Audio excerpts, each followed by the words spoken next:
You really are new to this, aren't you? Asked the big, sweaty man from beside me in the driver's seat.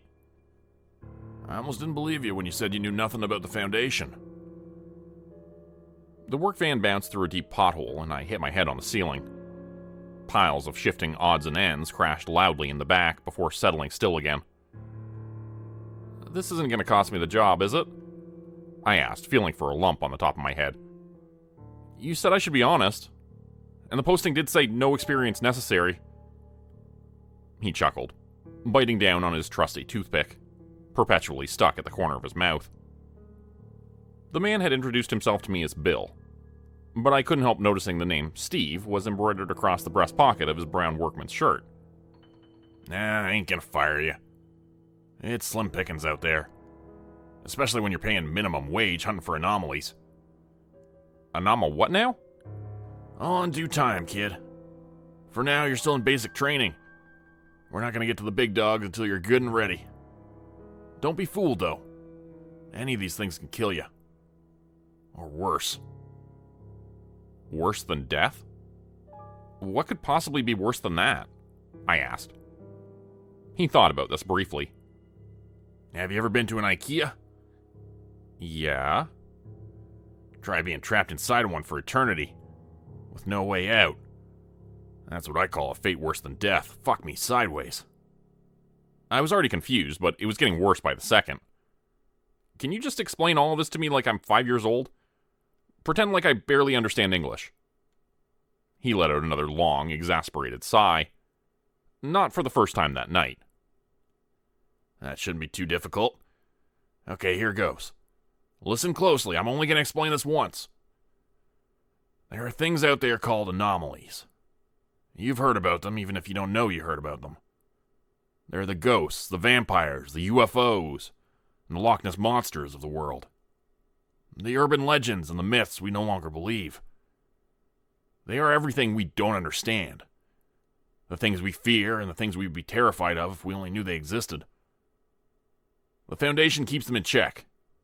They do more than just catalog and document these anomalies, they protect us all from them. If these guys are so special, how come I've never heard of them? Well, they're actually pretty well known. Assuming you haven't been living under a rock for the past 15 years. But most people think it's a bunch of horse shit. Fiction. Not even worth the focus of conspiracy forums. If you search the internet for stories, you'll find a lot of results. And it doesn't take long to figure out it's mostly fan fiction. But not all of it. The real articles are hidden in plain sight amongst the fake ones. So you would never know which were true and which were not. That is, unless you make your own catalog. The meaning of these last words did not sink in for a while, but I would eventually come to understand what he meant, and who this man really was. But for now, I was still clueless. Why would such a top-secret organization risk something like that? Why not keep everything hidden? I noticed we were driving down a dark alley, heading towards a warehouse entrance at the very end. There were no streetlights in this section, and I could barely see except for the glow of headlights coming from the work van, and a second later, Bill turned those off completely as well. I was suddenly becoming more and more nervous about where this stranger might be taking me. We'd only just met, and part of me wondered how sane he was, especially after this little chat about anomalies and secretive foundations that kept the world safe. There are other organizations out there too, ones that work in opposition to the Foundation. These groups work to undo the efforts of the Foundation, endangering all of us. They're the ones who leak these stories to the public in the hopes of destroying the secrecy of the Foundation, and with it, their power. We pulled up in front of the warehouse entrance and parked. With the headlights off, it was completely dark outside, and my eyes took a few long moments to adjust to the utter blackness of it all. Where are we? Welcome to your first task force mission. I'm going to show you your first anomaly. Come on, hop out, follow me. I did as he asked and followed him around the back of the van. He removed a bunch of gear that looked reminiscent of Ghostbusters cosplay. Which was kind of funny because that was the same thought I'd had about the brown uniforms he was making us wear. But at least the work van wasn't a modified hearse with a crossed-out ghost painted on the side. That upgrade was probably on the to-do list for next week, though. Trying to stifle a giggle, I asked what the first item of equipment was. It looked like a child's lunch pail. The man studied my face with a stern and serious expression, as if judging whether I was internally mocking him or not. Most people would consider this man to be asylum-bound, based on his statements up until this point, and I got the feeling he'd faced that prospect more than once. He nodded to himself, as if reassured that I was serious. This is a containment device. One of several I purchased through black market means. It helps us to stop these things from getting out and killing people. Remember, that's what we're here for. Right. And the Paw Patrol logo on there? He glanced at it for a second. Oh, that's just a misdirect. Everything the Foundation uses is made to look like something else. Even task force members are disguised to look like cops, EMS, service workers, firemen, you name it. We try to blend in so that people don't notice our presence. If you want to be a part of this, you're going to need to learn how to disguise yourself. Just like everyone in the Foundation does. After grabbing several more items and strapping them all over himself, he opened a locked cabinet and removed what appeared to be a very large, futuristic-looking firearm. It reminded me of something out of Men in Black. Whoa, what the hell is that thing? Shh, keep your voice down, he whispered. It's called self-defense. You'll get your own once you've proven you can be trusted with it. Until then, you can have this. He handed me something that looked like a taser. Don't shock yourself with it, he said. And don't try to use it on an anomaly. It'll just piss them off. Run away if you have to. Otherwise, you'll probably die. Great pep talk, boss. I followed him over to the sliding steel door and wondered how he planned to get us inside this place. He removed a crowbar from his backpack, answering my question. He drove the end of it beneath the steel door and began to force it clumsily upwards. The sliding door became deformed and warped as he jiggled and rammed the steel bar further in, stepping on the end of it to create leverage. Eventually, the sliding door became crumpled and warped enough that we could army crawl our way in beneath it. Bill went first, and I followed after him, taking a deep breath to steady my nerves. Great. Breaking and entering, I thought to myself. What the hell was I thinking taking a job with this nut? Once we were both inside, I stood up and looked around to see everything was pitch black. Bill took a flashlight from his backpack and turned it on, stowing the crowbar inside his bag.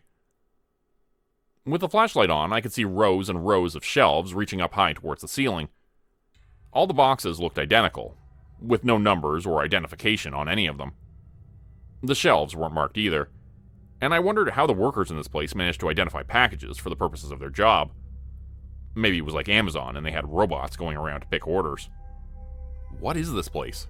I asked. It feels wrong. Like we're not supposed to be here. That's because we're not supposed to be here. No one is ever supposed to be inside this warehouse. I've been watching it for weeks. It's always empty. No one goes in or out. The hell are you talking about? I asked, catching myself right after the words came out of my mouth. Sorry, that's interesting. Despite my apology, the obvious insubordination hung in the air between us, and he stood there staring at me for a minute, sizing me up. Are we gonna have a problem here, recruit? I hesitated, trying to think of how to phrase my response. I got the feeling I was an inch away from being fired on the spot and being left to walk home from this dark and unpleasant neighborhood. That didn't sound that bad, considering I was getting more and more worried about being arrested. But at the same time, I needed this job. Sorry, it's just that this is all a little difficult to believe. I mean, a mysterious foundation that keeps the world safe from creatures that aren't supposed to exist? Anomalies? Inescapable IKEAs and warehouses with no employees? There was a skittering noise far off in the distance, in the shadows where we couldn't see. Bill's head turned quickly to look. He glanced back at me and then tilted his head towards the sound. Without another word, he started walking again. I followed after him. You're not going to need convincing soon enough. Trust me, you see one anomaly, you'll be a believer for life. And the question after that will be, do you want to stick around? Or are you going to run away screaming and pissing your pants like the last guy I tried to hire? I rolled my eyes, hustling after him despite my misgivings. Just hold your judgment for right now, he said. Don't jump to conclusions yet about my sanity or overall grasp on reality. Wait until you see the anomaly, and then decide what you want to do. I won't blame you if you run. This job ain't for everybody. But if you stay, well, then you're a special breed. Maybe you're meant for this line of work. Some people are destined for it, that's what I believe anyway. All of his words sounded like bullshit up until that point. I truly believed he was either a very good liar or completely insane. But then all of that changed. We came around a corner, and that was when I saw it. The anomaly. I froze, standing there, just staring at it for several long moments. The creature was at least 20 feet long, and it was undoubtedly an alien. It didn't resemble any sort of creature on Earth, especially one that you would see in this part of the city. It skittered and crawled on an incalculable number of legs, moving from the floor to crawl up the leg of a shelving unit. Its body looked like an armored shell, polished black and jagged as if to deter predators from approaching too closely. It reminded me a little bit of a giant millipede crossed with a Komodo dragon, except much larger than either one. And there was that soul-sucking lack of color to it, as if it were just a shadow or a hole in reality rather than an actual creature. "What the fuck is that?" I whispered. "Object 4250 is what I've been calling it. I've been observing it with thermal imaging for a while. I was never able to get in here up until now. There was an advanced security system guarding this place. But I hired some hackers to take down this whole section of the grid to disable it," he said, almost laughing with satisfaction at himself. "Now it's time to do what the Foundation never could. It's time to contain this son of a bitch." A moment later, he was running at the monster with his weapon held out in front of him. "I'm counting on you. Get ready!" He yelled over his shoulder at me and began to fire at it. "Ready for what? I don't know what I'm doing!" I yelled back at him, but it was too late. My words were drowned out by the explosive sound of his weapon being discharged. It was unlike anything I'd ever heard before, and rattled my eardrums unpleasantly, causing my eyes to water and my knees to buckle each time he pulled the trigger. Bill was firing round after round of bright white energy at the creature, but each blast seemed to be absorbed by its darkness. None of the shots had any effect on it, as it seemed to barely notice them. As the big man got closer, the creature spun around from its position on the shelf. I couldn't believe how fast it was moving at first, as it rapidly skittered down the leg of the storage unit and raced across the concrete floor. Once it was at ground level, it began to crawl at lightning speed, tracing a blurred path in Bill's direction. He screamed, firing shot after shot at the creature as it backed him into a corner. It reared up like a king cobra, as if to strike him with a bite to the face. "Now!" he yelled at me. But I still had no idea what he was talking about or what he wanted me to do. "The containment device!" he began to scream. "The device! Use the device!" But I couldn't focus as the creature shot towards him. Everything was happening too fast. I watched as the thing began to climb up his legs, swirling around his body like a boa constrictor as it tightened and cinched closer around him. Soon it was at his neck, squeezing at his face until it turned red and then purple. Those horrible legs were everywhere, digging in with sharp tips that drew blood. My hands shaking, my mind racing, I tried desperately to think what I could do to help. The taser thing in my hand was useless. Bill had basically told me as much. And then he rasped out the words, barely audible as the thing strangled his windpipe. "Paw Patrol," he wheezed. "Paw Patrol." And finally, I got the message. "Oh yeah," I said to myself, pulling out the lunchbox Bill had entrusted me with earlier. The cartoon dogs, wearing uniforms on the front of the lunch pail, looked absurdly cute and cheerful, in stark contrast to the horrifying situation we were in. But they did make me smile a little bit. Opening the latch, I threw the lunchbox at the monster. It sailed across the room and smacked the millipede creature on the head, making a hollow plastic sound. The lunch pail landed on the floor, and sat there looking useless. Just as I'd suspected, it was a regular lunchbox. Nothing special. I watched as the millipede thing turned slowly to look at me, sizing me up and deciding whether to eat me right then or wait until Bill was dead first. Then, after a few long, terrifying moments, the inside of the Paw Patrol lunchbox began to glow bright white, filling the room with an eerie shine. The dark creature turned its attention away from Bill's jugular momentarily, where it looked like it had been about to dive in for a snack. It examined the glowing light with confusion, and then it began to get sucked into it. The creature let out a screeching howl as its legs dug into Bill's torso, causing him to scream as well. Spots of blood began to bloom on his brown uniform, as the thing's talons dug in further, trying to hang on desperately. It was hoping not to get sucked up into the containment device, but it was a fruitless effort. Nothing was going to stop that Paw Patrol lunchbox from trapping the creature. And it did just that. After several long, harrowing moments, the creature could no longer hold on. It flew from its precarious grasp on Bill, and got sucked in by the rattling, glowing lunchbox, reminding me of a man holding onto a telephone pole during a tornado, only to be eventually consumed by it despite his best efforts to hang on. Once the creature was inside the lunchbox, it slammed shut. The thing shook violently for several moments, and then was still.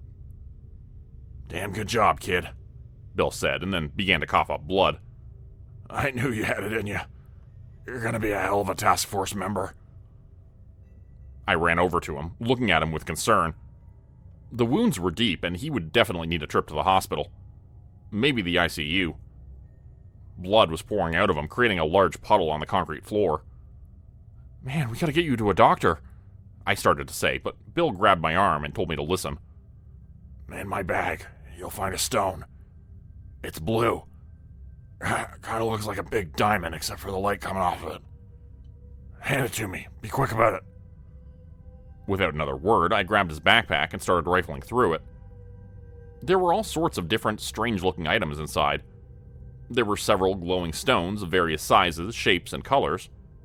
There was a wire coat hanger, a snow globe, a penny, which always seemed to land heads up no matter which way I moved it, a ping-pong ball, some dice, a cola glass, and several pencils. Finally, I found a blue stone, which glowed and looked like a diamond.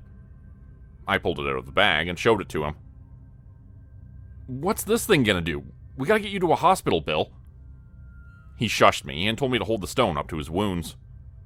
After a few seconds of internal deliberation, I decided to do what he was asking. If there was one thing I had learned from today's adventures, it was that the world was far more complicated than I'd assumed. There were hidden things, secret foundations and anomalies like this one, which had almost just killed my new employer. And after it was done with him, it would have moved on to me next. For the first time, it occurred to me how close I had come to not only witnessing a violent, brutal death, but also experiencing one myself. I held the glowing stone up to Bill's bloodied chest, and watched as the wounds beneath his shirt began to shrink and heal themselves. The blood stopped leaking out, and the flesh mended back together as if time had been reversed. My hands were shaking, covered in fresh blood from brushing up against Bill's clothing and the concrete floor beneath him. It occurred to me for the first time how messy the stuff was. Blood was everywhere, even if the wounds were being healed through some magic I didn't understand. The man had lost a lot of it. Regardless, he stood to his feet, looking slightly ashen gray in the face. Wobbling for a few seconds, he coughed and started moving again. "Are you all right?" I asked, genuinely concerned for him. "You really lost a lot of blood." "I'll be fine," he muttered, coughing up a wad of reddish phlegm. "Let's keep moving, and make sure there aren't any more of them." I followed after him, stowing the glowing gem back in his bag and handing it to him. "You got a lot of stuff in there. What does it all do? Where'd you get those things? Are they anomalies?" "Stop asking so many questions, kid. I'll explain everything to you in due time. For now, just keep your mouth shut and observe.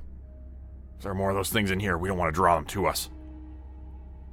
I did as he asked and followed after him quietly. I managed to keep my mouth shut for about 30 seconds. "You really think there could be more of them in there?" I asked, too excited by all of this not to ask questions. He let out an annoyed sound, seeming to realize I wasn't going to stay quiet. "There's always that chance. When one anomaly shows up, there's an opportunity for more to enter our world through the same pathway. That is, assuming they're coming from another world. Some of these entities have taken up permanent residence on Earth. Others retreat to another realm between appearances." "So you're saying that thing came from another dimension?" "Most likely, yes. Either that or it's very good at staying undetected. Bill had some sort of sensor in his hand now that reminded me of a Geiger counter, one of those devices used to measure radiation. He was waving it back and forth in front of him, and the needle on the dial bounced around. He stopped in front of a door, holding the device in front of him and showing me the readout. Whatever this gadget was measuring, there was a fuckload of it behind this door. Bill held up his fist, like a SWAT officer about to break down a door for a raid. He held up 3 fingers, then 2, then 1. And then, without another word, he kicked the door down. Or at least he tried to. It took several attempts, but eventually his boot made solid contact with the spot right next to the latch, and the door slowly wobbled open. Inside this next room was absolute darkness. Bill took a tentative step forward, shining his flashlight around the space as he did so. As he went through the doorway, I realized his mistake. The floor of this new room was riddled with holes, like a giant piece of Swiss cheese. But beneath the holes, there was only darkness. As soon as the big man noticed this, he tried to turn around, but it was too late. His forward progress had already brought him plunging downwards into one of these giant black holes, and there was no way to stop himself from falling. The only thing he could do was grab onto me, like a drowning man pulling another person under with them, unable to help themselves. The two of us fell into a dark abyss, plunging downwards until we landed in a sickening puddle of black ooze. It was like a tar pit, and I couldn't move inside of it. I tried to kick my legs or swim out of it, but that only made me sink deeper. "Help!" I began to scream instinctively, but Bill shushed me into silence.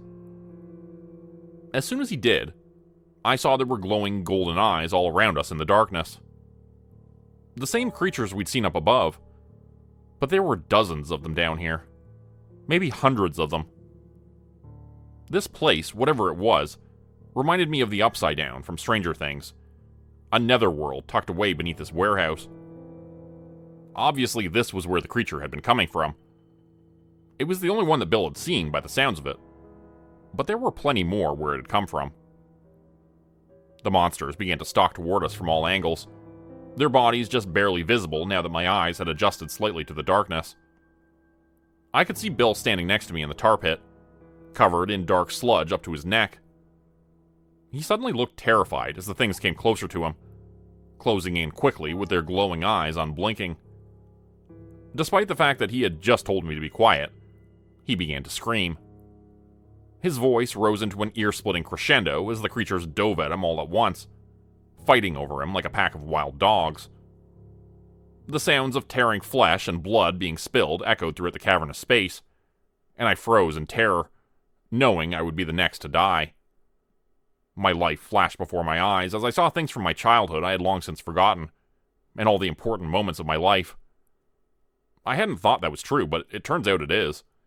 You really do see it all in that second before your life ends, like a clip show on Fast Forward.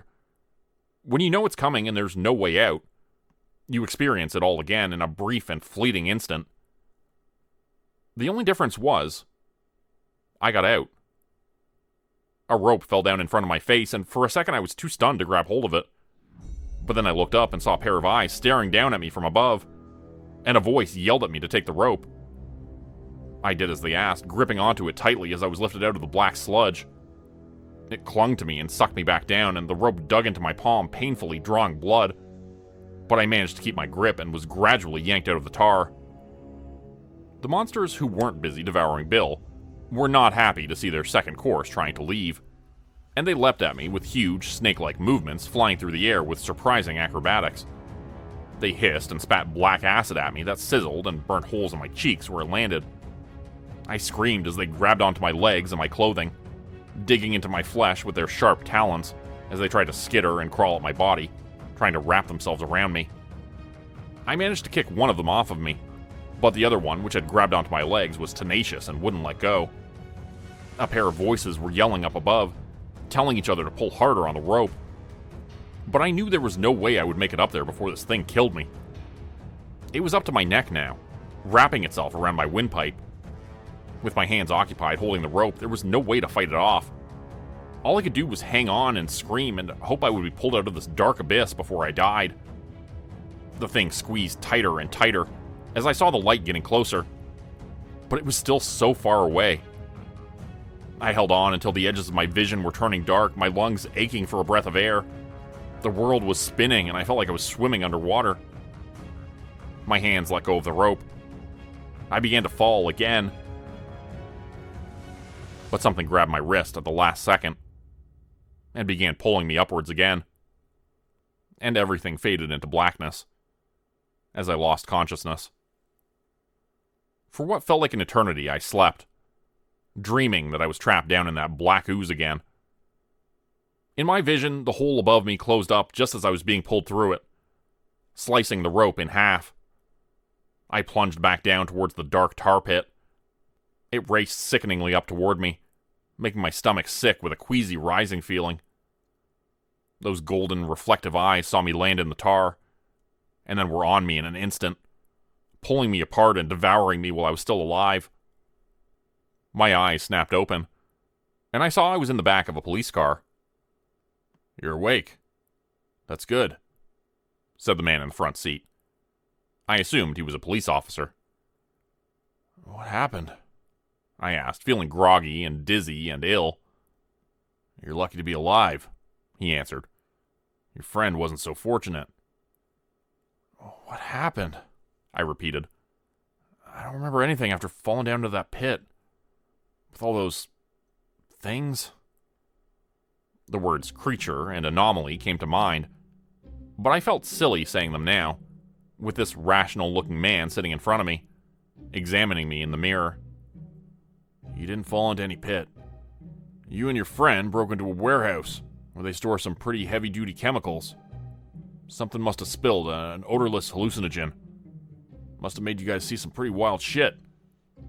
Your friend was so high he actually killed himself. You don't see that very often." "What? No. They killed him. I saw them. The anomalies. We went into that room and fell down into that place. It wasn't Earth. It was somewhere else." "You do well to just forget about all that," the man said. "All a hallucination. Figment of your imagination. Produced by some pretty powerful experimental chemicals." His eyes were watching me closely in the rearview mirror, studying me, waiting to see what I would say. "You should forget all about what happened tonight. I'll take you home." Paranoid thoughts were racing through my head. One part of me wanted to believe this man. It would be so simple to do that. To accept that he was a police officer and he was helping me, taking me home after a traumatic experience. But another part of me was thinking about things differently now. After working with Bill for one night, I was remembering his words. The words of my late, great mentor. Everything the Foundation uses is made to look like something else. Even task force members are disguised to look like cops, EMS, service workers, firemen. You name it. We try to blend in so that people don't notice our presence. Bill wasn't really part of the Foundation, was he? I asked. He was doing his own research. Making his own catalog. Trying to sort out fact from fiction. The eyes in the mirror continued studying me, looking at me closely. He said nothing. "But you really are a task force member, aren't you?" There was no answer for several long moments. "A member of the Foundation." "I wouldn't know what you're referring to," he said finally. I let out a dejected sigh. Several quiet moments passed, as I looked out the window and listened to the wheels of the patrol car on the road. "But if I was?" I looked up again, hopeful. His eyes met mine in the mirror. "If I was part of this Foundation, as you call it." "Yeah?" "Well, I think maybe if I was a part of that, we would be on the lookout for people like you. People with your talents could theoretically be very useful to an organization like that." Theoretically. "That's right." The car stopped, and I realized we were parked in front of my house. But I hadn't given this man my address or name. If he was a police officer, he would have taken my statement and seen to it that I was brought to a hospital for medical care. But he didn't do any of that. And I noticed that I didn't have any injuries either, despite vivid memories of being grievously injured. Here we are, Mr. Graves. Take care of yourself now. And avoid visiting any more locked warehouses in the middle of the night. You never know what you might find lurking inside. He let me out of the back seat, since it was a police car and I couldn't open the door myself. The man didn't say another word, instead just getting back in and putting the car into drive. I was a little disappointed, and turned around to walk inside. Part of me had hoped that maybe, just maybe, he'd invite me to join the Foundation. Or at least ask me to come in for an interview. I began to walk away, but stopped as I heard his passenger side car window roll down, and a voice calling after me. Mr. Graves, the man said. I turned around to see the police officer looking at me intently, leaning over across the passenger seat. He tossed me something, and I caught it. It was the colorful Paw Patrol lunchbox. When it landed in my hands, it popped open, and I saw it was empty inside yet again. In case you run into any more trouble, he said. You see one anomaly, they start to seek you out. It's for your own protection. We'll be watching you. And we'll be in touch.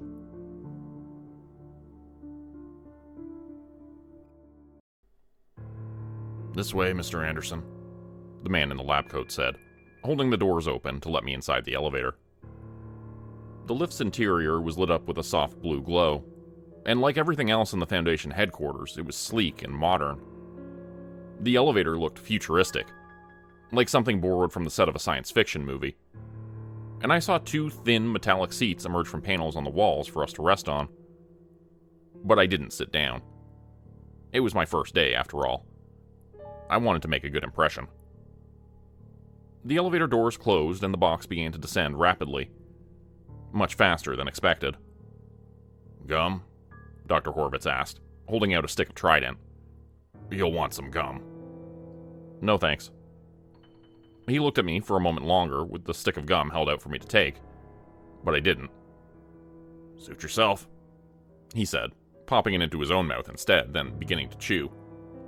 The box began to descend faster and faster, going down so quickly that my ears popped. Then they started to hurt. Dr. Horvitz was looking at me and shaking his head. The pain was enormous and felt like my eardrums were going to explode. I felt my knees in agony, screaming and clutching the sides of my skull. Told you to take some gum. Okay, give it, I yelled, and he passed me a piece of sugar-free gum, which I began to chew like my life depended on it. Ding! The doors opened and my new boss stepped out, holding out his hand to show me the way forward. I stood up shakily, but was still struggling to recover for several long moments. Eventually, I managed to right myself and leave the elevator, following him through a vestibule which led to a pair of doors. He pushed them open to reveal the largest and most futuristic-looking warehouse I had ever seen. From the catwalk where we stood, we had a bird's-eye view of it all, overlooking rows and rows of cubicles and storage containers stretching off for miles into the distance.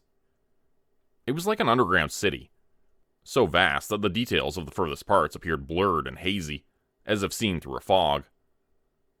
But it was the uniqueness of each section that caught me the most off guard.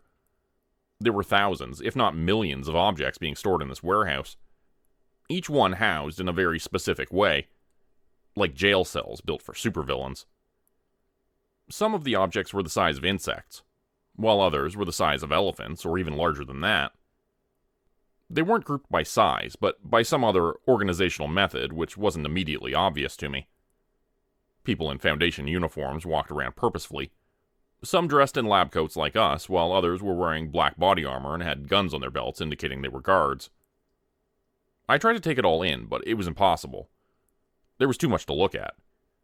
I felt like I was visiting the biggest museum in the world, but only had a moment to see all of the exhibits. I realized my new boss was calling me to hurry up. Come on, there will be time to see everything soon enough. We have to finish the formalities and we can take the tour. Formalities? Yes, so much paperwork, so little time. You've been fast-tracked after your previous experience with our good friend Bill. Not to mention those creatures in the warehouse. From what I understand, you handled yourself well. I followed him to another platform and stood with him on it.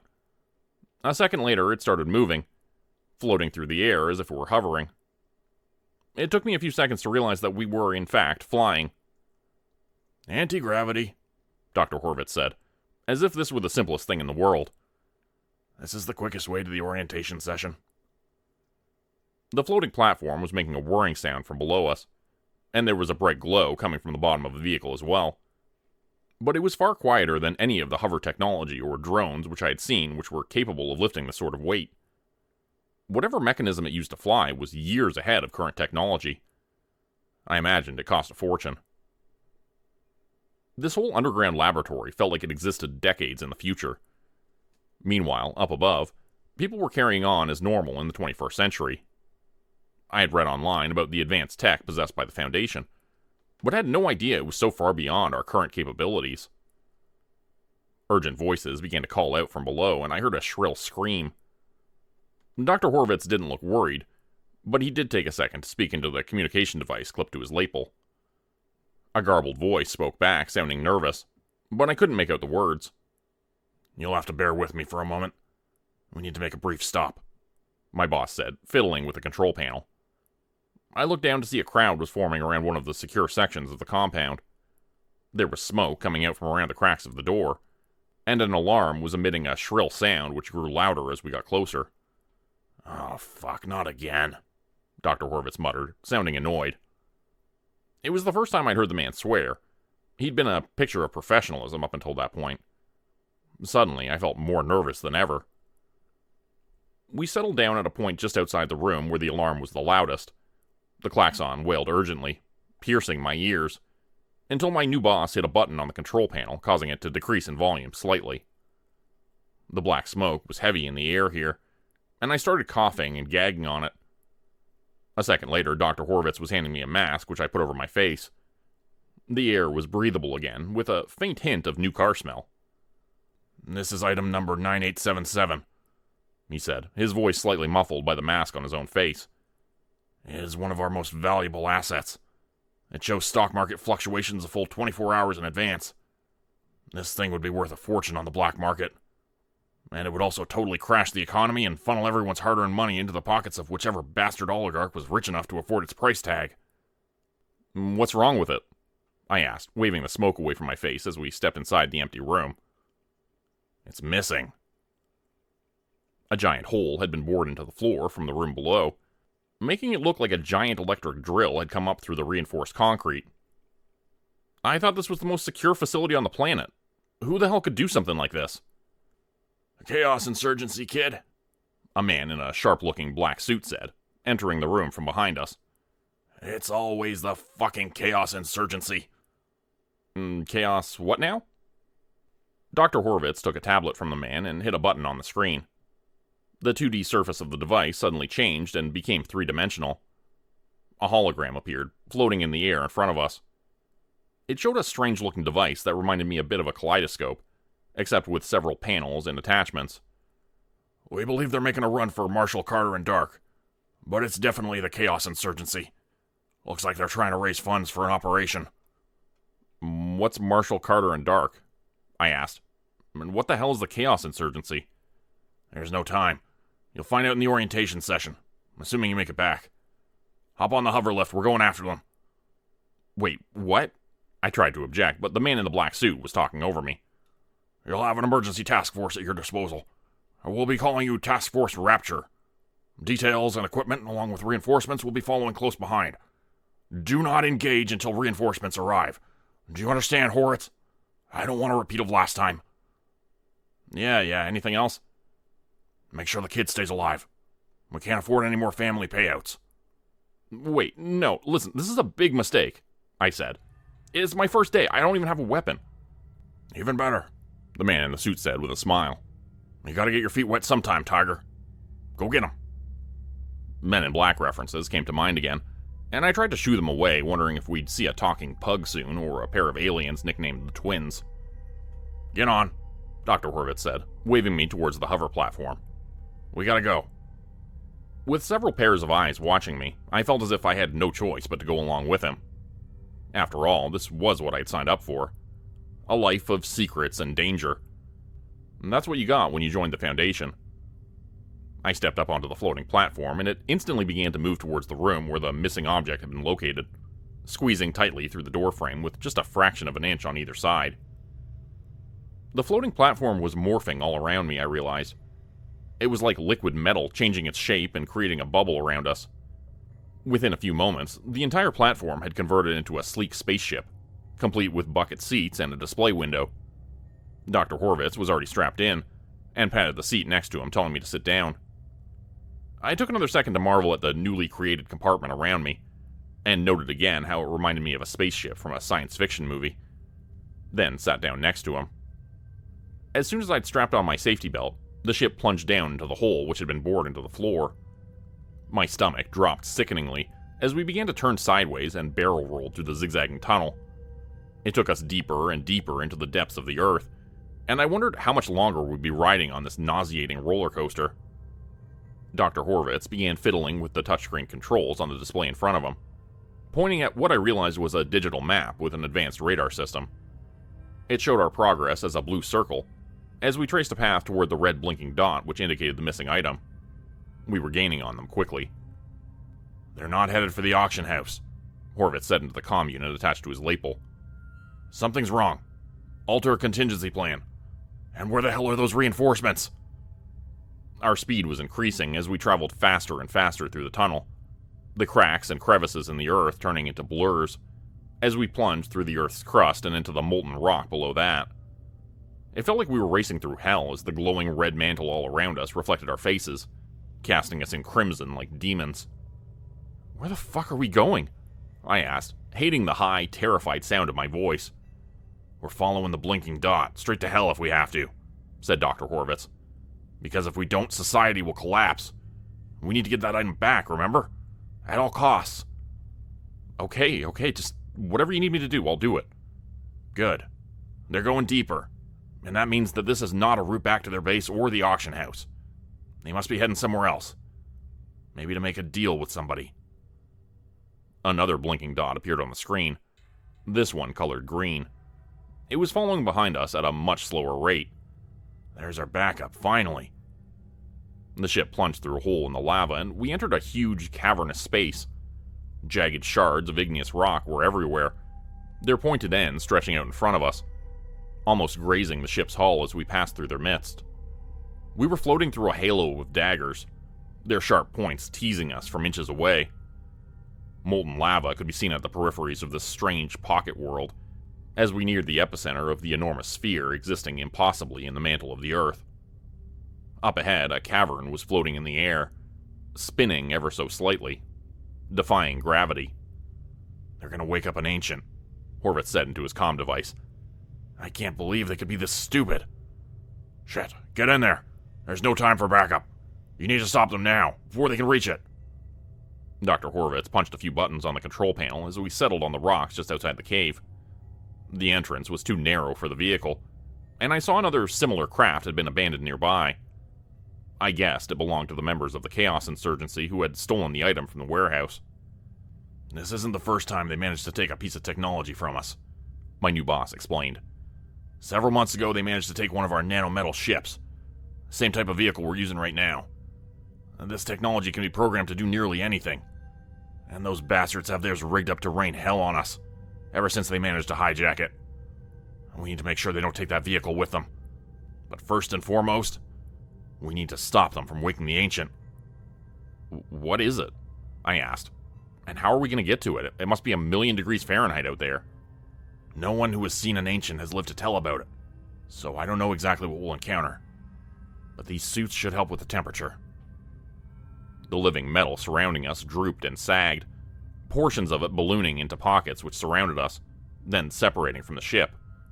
These nanometal balloons shrunk around us to form perfectly molded suits and helmets that filtered the air coming in and out and cooled us to room temperature. Then the door of the craft opened up and let us out. I was terrified of stepping outside at first, but then followed with some hesitation as Dr. Horvitz led me towards the mouth of the cave, handing me a weapon. The safety's off. It won't kill the Ancient, it won't even hurt it, but it will damage the Guardians. And a few well-placed shots will kill members of the Chaos Insurgency if you manage to hit them. Don't hesitate to fire on sight, they would do the same to you. This place does not permit visitors, and the closer we get to the Ancient, the more the cave will try to stop us from proceeding. If we're lucky, we won't even need to stop these guys. This place will do it for us. So how long do we have until reinforcements arrive? Not long enough. This is going to be up to us, kid. We stepped inside the dark cavern, and the blackness swallowed us up immediately. Lights came on automatically, situated on top of our visors and on our weapons. Still, it was difficult to see. The darkness was oppressive. Up ahead, you see them? I looked where he was pointing and saw the creatures. They were sitting on the floor with their backs against walls or crouching down, scattered around the next section of the cave. From where we were standing, they looked like people, but as we got closer, I saw they were deformed and misshapen, their features rotten and skin sagging. What are they? I asked. They are the Ancient Ones. The warriors who came to this place before us, only to fall against the Ancient One and his guardians. What? People have actually been in here before? How? This place is like hell. Civilizations long before us had technology far greater than we could ever give them credit for. Thousands of years ago, there were cities with flying cars, other advanced equipment that today we would imagine as science fiction, like the nanometal ship, for instance. We stole that idea from an ancient text we dug up. Everyone has a false preconception about ancient people, that they're stupid, when in fact they're much more intelligent than we could ever hope to be. Isn't that just more of a red flag that we should get out of here? If those geniuses died in here, aren't we completely fucked? This place will kill those bad guys faster than we ever could if it's as dangerous as you say it is. Not with the nanometal suits, and the item they have in their possession. If manipulated correctly, it will allow them to make all the correct decisions, leading them directly to the Ancient. But it will also allow us to follow them. We're still tracking them with the implanted chip.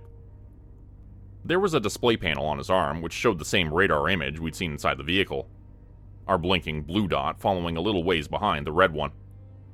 The walls of the cavern were outlined as well, and I saw that this was a labyrinth, an impossibly vast maze with only one way in or out. If you need something, just think about it, and the suit will make it into existence. As long as it can be made out of metal, simple items like blades for instance, the suit will make it for you. The nanotechnology is capable of picking up on your brain waves. I felt a slithering strand of the liquid metal crawling into my ear, and fought off the urge to scream. The nanometal was going right into my brain, so that I could read my thoughts and provide me assistance, and essentially making me into the T-1000. Freaky, but badass. Let's go, Horvitz said, and began to race towards the creatures. The humanoid creatures stood from the shadows quickly, and raised their weapons to fight. Their grayish faces looked like zombies, and I realized that was a good comparison for them. Rotting flesh hung from where old battle wounds had never healed. Several were missing arms or feet, but they made up for this with their sheer fury and anger. It felt like we had just invaded the den of a pack of hungry lions. They pounced on us, brandishing their spears. Several of the blades came flying at me, as well as an arrow which deflected off my armored chest. The nanometal began to smoke and sizzle in the place where it made its impact, and for a while the suit looked defective, as it began to cast off sparks and emit flashing pulses of light. How strong are these suits exactly? I asked Horvitz. His own suit had a few battle scars now as well, and was pulsing with white light. They're strong enough, now shoot them! I didn't need to be asked twice. I raised the gun he'd given me and began to fire at the walking corpses, aiming for their heads. They were coming at me so fast that by the time I shot one, sending it stumbling backwards but not dead, there would be another one just inches away. Blades, we need blades, he said, dropping his gun. His nanometal suit sprouted a blade from the end of each of his arms, replacing his hands.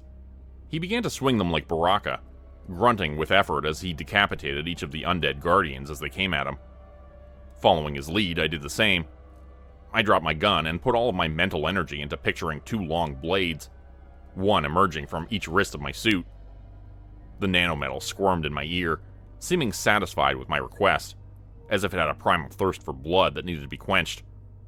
A moment later, the sharpened blades appeared, extending from my wrists and stopping at exactly where I imagined they should. The zombies were attacking me from behind, and I spun with an attack, impaling one of them through their chest. Pulling it out of the gory mess that was his midsection, I swung the blades at the other creatures' heads which surrounded me, their jaws snapping inches from my face. I lopped off several of their skulls, sending them tumbling into the dark recesses of the cave. Within a few minutes, all of them were dead. "We don't have much time. They'll start to regenerate," Dr. Horvitz said, grabbing his gun and leading me forward. I took a look back over my shoulder and wished later that I hadn't. All of the dismembered body parts from the things we had killed were sprouting tiny legs like insects. They began to march the arms, legs, hands, and heads back together, reassembling the army of corpses. "Oh, fuck, we need to run," I said, breaking into a jog. My new boss grabbed my arm, pulling me back to his side. "No. That's exactly what this place wants you to do. They won't follow us. That's their post. There'll be more up ahead. We need to be rested for when we see them. We don't want to run into them and wake them up just to be surrounded by them. Think. You might have to do this by yourself one day. Try to watch me, okay? I'm the best the Foundation has." I gave him a look that said he was full of himself, widening my eyes and raising my brows in disbelief. He didn't miss that look. This man didn't miss anything. "Look, I know how that sounds, but it's true. The boss tells me all the time I'm the best they've got. They'd be screwed without me. Some days I feel like I'm the only thing keeping this place together. Hence why we brought you on board. I can't do this forever." For some reason, this made me more nervous than anything yet. The fact that one man could be holding the world together and stopping society from crumbling on a daily basis, it was terrifying to consider. "Status update. We've passed the first Guardians, moving on to Section 2. There was no response. "Damn it, we must be too deep. Our tech is good, but the Ancient is powerful. It must be blocking our signal somehow." I followed after him, alarm bells ringing in my mind for some reason I couldn't figure out. Something about the situation was off. It felt like we were being led into a trap. Although I mentioned this to Dr. Horvitz, he didn't take it seriously. "Trap or not, we gotta get that device back. And we can't let them use whatever is inside of it as a bargaining chip with the Ancient. Who knows what they might ask for, and what wishes it might grant." "What do you mean? What's inside of the device?" "Something so powerful it can manipulate the flow of time. That is an exceptional power, and I have no doubt that the device itself is only a disguise for what is truly hiding inside it. An ancient technology or a magical crystal not from this world. It's impossible to say without looking at it and analyzing it. And so far, we haven't even been able to get the damn thing open. But an ancient would be able to crack it open like a peanut shell. There's no telling what would happen." The next group of Guardians could be seen up ahead, I realized. They looked like monsters made of rocks. Giants at least 15 feet tall or more. There were curved horns atop their heads, and their faces were hideous and gargoyle-like. They didn't bother to hide in the shadows like the previous group. Instead, they stood out in the open, waiting for us to approach. "Humans," one of them said, crossing its arms across its broad chest. "You should run now while you still can. The Ancient One sleeps, and you would be foolish to disturb his slumber. The last time he was awoken, so many died. Your history books burned with the rest of the world, erasing your memories. Everything and everyone burned. Do you wish to die in flame and ash as well, little ones?" I looked over at Dr. Horvitz and was surprised to see that he looked nervous. Despite how much experience he had, this place was terrifying to both of us. That made me feel even more scared. But a second later, he put his hand on my shoulder and began to speak confidently. "We've only got one shot at this," he said. "Every task force member carries one of these, just in case." "What is it?" I asked, looking at the round object in his hand. "I don't want to scare you. Just pull the pin when I tell you and throw it. Try to land it in the middle of all of them. I'll do my best to make them group together." A second later, he was running toward the crowd of stone giants. He fired his weapon at them ineffectually, and I saw the powerful blasts were no match for these monsters. A few chunks of rock broke off from the shoulder of one of them, and it let out an annoyed grunt, but that was the most damage he could do with it. Still, the desired effect was accomplished. There were about a dozen of the creatures, and they were spread out throughout the next wide section of the cavern. But as Dr. Horvitz fired his weapon, they all began to race toward him, their powerful strides causing the ground beneath us to shake violently, small stones raining down from the ceiling above. He retreated as soon as they started toward him, running back at me as fast as he could. The creatures were slow at first, but they picked up speed as they gained momentum. One reached down for him and nearly grabbed him, but he put on a burst of quickness at the last second and evaded it. "Now!" Horvitz screamed. "Throw it!" My hands were trembling as I fumbled for the pin.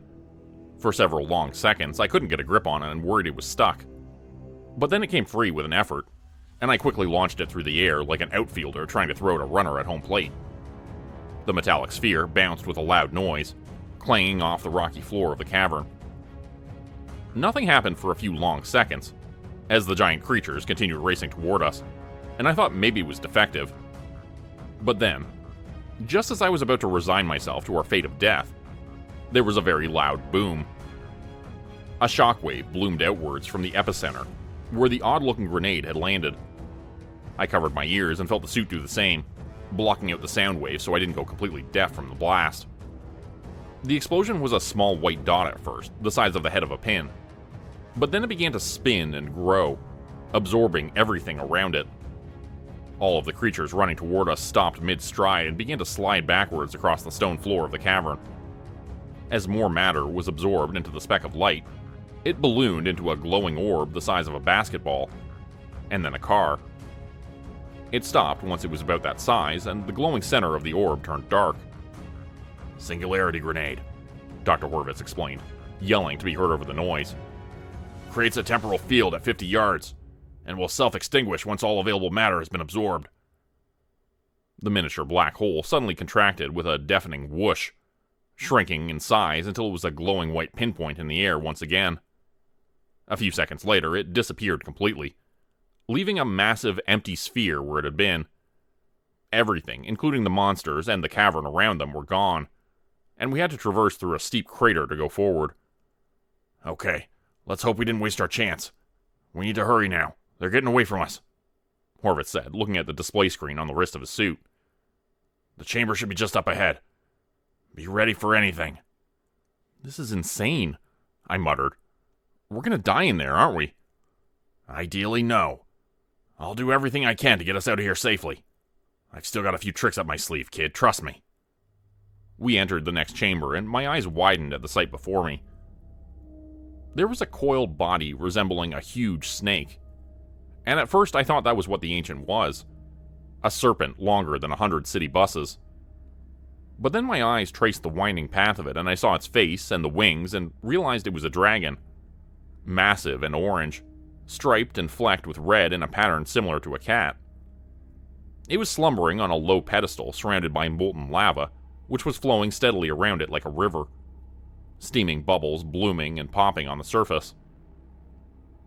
Standing at the edge of the river of fire was a single man, wearing a suit which looked very much like the ones we were wearing. "No, it can't be," Horvitz said, stumbling towards the man. "I thought you were dead." "Ah, my old partner," said the man who was waiting for us. "Somehow I knew they would send you. The very best the Foundation has to offer. Who else would they trust to save the planet? Yet again. It was you all along. You were the double agent. You were the one who gave them the location of the warehouse. Finally figured it out, eh?" the man said, clapping sarcastically. But he held something firmly in his hands while he did so. "The device. Give it to me," Horvitz said, pointing his weapon at the man. "I'm only going to tell you once." They locked eyes for a split second longer, and then the man flung the device over his shoulder, into the steaming pool of lava. Horvitz screamed and ran forward, looking ready to dive into the molten lava to retrieve it. I stopped him, grabbing his arm and yelling at him to stop. Somehow I knew that if he dove in there, it would kill him. I must have been right about that, since he didn't put up much of a fight, instead raising his gun to fire at the other man instead. 3 bolts of energy hit the man square in the chest, and he smiled as a gaping, basketball-sized hole was seared through him, showing the molten lava glowing on the other side. Blood poured from his mouth as his grin grew wider, before he fell to his knees and collapsed on his face, dead. The lava began to bubble and churn where the item had been thrown into it, and suddenly the enormous dragon's eyes popped open, as it awoke from its long rest. Creatures began to emerge from the lava, stepping out from the molten flow and carrying spears and swords made of igneous rock, still dripping liquid fire and hardening in their hands. All around us the cavern was shaking, and rocks were falling from the ceiling, impacting with huge crashes nearby. The dragon was uncoiling itself slowly, like a massive knot being untied by invisible hands. Its wings began to flap as it took flight, moving impossibly through the air and up towards the high ceiling above us. It broke through the rock, and boulders tumbled all around us, landing on the creatures staggering toward us and crushing them. We tried to avoid them as best as we could, and I heard Horvis yelling something into his comm device. I'm not sure what it was, but he sounded desperate as hell. The nanometal ship suddenly came through the hole in the ceiling and swooped down to scoop us up, just as a massive chunk of rock landed where we had been a second prior. The nanometal sealed up around us in a protective bubble, and our suits were reabsorbed back into it, reinforcing the outer shell which now kept us safe. We shot out of the hole in the ceiling of the cavern, just as the entire structure collapsed, taking the floating island with it. The other nanometal ship fell downwards into the molten abyss. What about the other ship? I asked. I thought we needed to get back. Horvis just shook his head. It doesn't matter now. None of it matters anymore. He showed me the radar display and pointed to several new dots which were blinking and glowing on its surface. Chaos Insurgency is invading the warehouse as we speak. They knew I would try to stop the Ancient, that I would chase after the item. They planned all of it perfectly. They were 2 steps ahead of us right from the beginning. I couldn't believe what I was hearing. So, all of this? It was a diversion? Something like that. The tunnel they dug to steal the item, they used it to bring in more reinforcements. They must have reverse-engineered the nanometal, just like we did. They built a fleet. What about the Ancient? The Guardian said it would destroy everything. Don't they care? He shook his head. The Chaos Insurgency doesn't care about anything. I don't think they have the slightest clue what they just unleashed. To them, this was just a good way to distract the Foundation's best task force leader. At that exact moment, another ship emerged, entering the pocket beneath the Earth's crust where we were currently hovering. The snake-like body of the giant dragon was wriggling through the air high above us, looking ready to attack us and make a morning meal out of us at any second. I'm at a loss. We either stay and try to battle this unstoppable Ancient, or we go back to the warehouse and try to defend it. What do you think we should do, kid? You're asking me? It's my first day on the job. This is way too much pressure. The world was going to end, and now the only person capable of stopping it was asking me for advice? I started hyperventilating, feeling as if I were having a panic attack. So, you can't decide? I shook my head, struggling to breathe, the world fading to black around the edges. Too bad. You were so close, kid. So close. That's a real shame. His tone of voice had changed completely, and now he sounded businesslike, and moderately annoyed. Okay, simulation complete. Suddenly, the lava world around us disappeared. The dragon, the pocket world, and the mantle of the earth, all of it was gone, and we were standing in the elevator again. The same one we had been using to descend into the warehouse at the beginning of all this. Except I realized we were still going downwards, as if the place we were headed to was far, far deeper below ground than expected.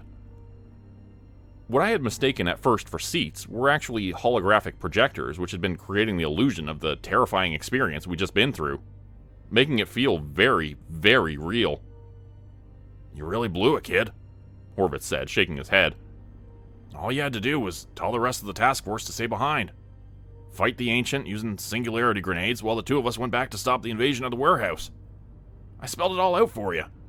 I gave it to you on a silver platter. You were so close. Ding! The elevator doors finally opened for real, and Dr. Horvitz stepped off. Behind him, I could see the warehouse, exactly as it had appeared in the simulation. It was so advanced that the technology could replicate sights, sounds, and smells, not to mention the pain of being hit by a projectile. I tried to step off the elevator to follow my new boss, but he put his hand up, stopping me. That was the last part of the interview. Step 5. Real-world simulated situation. And you failed. The Foundation will not be requiring your services at this time. Best of luck in your future endeavors. With that, the elevator doors closed and the box began to ascend, bringing me back up to the regular world. The regular, boring world. I couldn't believe it. I was going to have to go back to working at McDonald's. Maybe one day they'll let me reapply. More than anything, I want to work for the Foundation. To secure. To contain. To protect. There's no way I can sleep with that thing staring at us all night, I said to my brother, pointing up at the mask on the wall. Can't you take it down? Oh, I tried. It's like it's super glued up there. I'll have to take a closer look tomorrow when it's light out. The mask was white, painted with black, red, and blue details. There was a hideous smile where the mouth should be, showing large, crooked teeth stained red with blood. The lines on it looked like war paint, and it reminded me of something someone would wear into battle. But the creepiest part about it was the hair that was attached to the top. That looked like it was actually growing out of the top of the mask. It looked human. Long, wispy strands of dark hair that billowed and moved in the slightest breeze. My uncle had always refused to tell us any details about the mask. He would get upset when we asked about it, which I always thought was strange because he was the one who had chosen to display it. Well, it creeps me out. Isn't there anywhere else to sleep? What about the family room or the bedroom? Family room's full of boxes, and I don't want to sleep in Uncle Leon's bed. That's just weird. So, unless you want to sleep on the bathroom floor or in the kitchen with the cockroaches, this is it, bro. I gave up and settled in under the blankets. We'd managed to find extra linens in the closet earlier in the evening, so at least we wouldn't be cold in the night. The furniture was mostly moved out, and so we would be sleeping on the floor rather than on couches. Hopefully we can get the rest of the stuff packed up tomorrow. I don't want to spend one more day here if we don't have to, I said. We both live back in the States, and I really wanted to get back home to see my girlfriend. We'd been dating for a month, and she was way too good for me. I was a little worried she'd figure that out while I was gone. What? You getting sick of the home country already? I thought you liked Auntie Way's cooking so much you could eat it every day for the rest of your life, he teased. I was just being nice. She used so much freaking garlic I can taste it in the back of my throat still. Man, I would kill for a fucking cheeseburger right now. And a joint. Don't say that too loud. Secret police might come for us. Now come on, let's get some sleep. If we get up early, we can probably get the rest of this done tomorrow. The two of us quit talking, and I turned out the lamp next to me. As my eyes adjusted to the darkness, I caught a glimpse of the mask and quickly looked away. Still, my eyes were drawn back to it again. As I found myself staring at the mask on the wall, I realized it was staring right back at me in the blackness of the living room. Inside those dark, blank holes, there were eyeballs, and they were looking right at me. They were pulsating, vibrating with excitement as they watched me, holding my gaze. I screamed and turned on the lamp next to me, bolting upright and pointing at the mask on the wall, my entire arm trembling with terror. As the room was cast in harsh white light, the eyes in the mask disappeared. Its stare was blank and empty once again. It was just a plain, inanimate mask. Creepy, but not alive. Not looking at me. The fuck, dude? My brother asked, blinking his eyes open. He looked like he had just fallen asleep, and I had woken him up with my scream. The mask! There were eyes in it, looking at me. It was looking at me. My answer did not impress my brother Jaden. Are you crazy? What's wrong with you? It's just a stupid mask. He stood up and walked over to it, waving his hands in front of it. He then made my heart skip a beat as he knocked heavily on the forehead of the mask with his knuckle. Anybody home? He mocked, beating on the forehead of the mask with his fist, as if it were a door. Nope, just crazy frickin' Volt. Okay, I'm sorry, alright? I must have imagined it. Let's just get some sleep, I said, feeling like I must have imagined it now that the lights were on. It was just a trick of the light or a product of my overworked mind. You don't have to tell me twice, he said as he got back under the blankets and I turned the light out next to me. Do me a favor. You see any more ghosts or floating eyeballs or whatever? Tell me about them in the morning, okay, Volt? My heart was beating in my chest, even faster with the light off again, and I tried to say something but found myself coming up empty. Jaden rolled over and I heard him snoring a few minutes later. I couldn't help but envy his ability to fall asleep so quickly. As I tossed and turned for at least an hour after that, trying desperately to avoid looking at the mask hanging from the wall. For what felt like hours, I couldn't sleep. Eventually, I decided to give up on it entirely and go to my Uncle Leon's room to box up a few more things. Maybe I could tire myself out, I thought. Anything had to be better than tossing and turning with that dreadful mask staring at me. I purposely avoided looking at it as I left the room, but still felt like there were eyes on me. A dark, malevolent gaze staring at me and watching me go. I went into my late uncle's room and looked around to see where the best place would be to start. There were books on a shelf, and so I began with those, stuffing them into a box as neatly as my half-asleep mind would allow. After that, I moved on to the closet. There were loose items in the back, tucked behind some boxes. Golf clubs and baseball bats, tennis rackets, and... something caught my eye, and I pulled out a long item from the back. It was a sword, tucked into a scabbard. But the strangest thing about it was the hilt. Just like the mask in the living room, it had a lock of long, straight human hair attached to it. But this hair was stark white, the opposite of the dark hair on the mask in the living room. I drew the sword so that I could examine it, and saw it looked like a samurai sword or something similar. It was long and very sharp.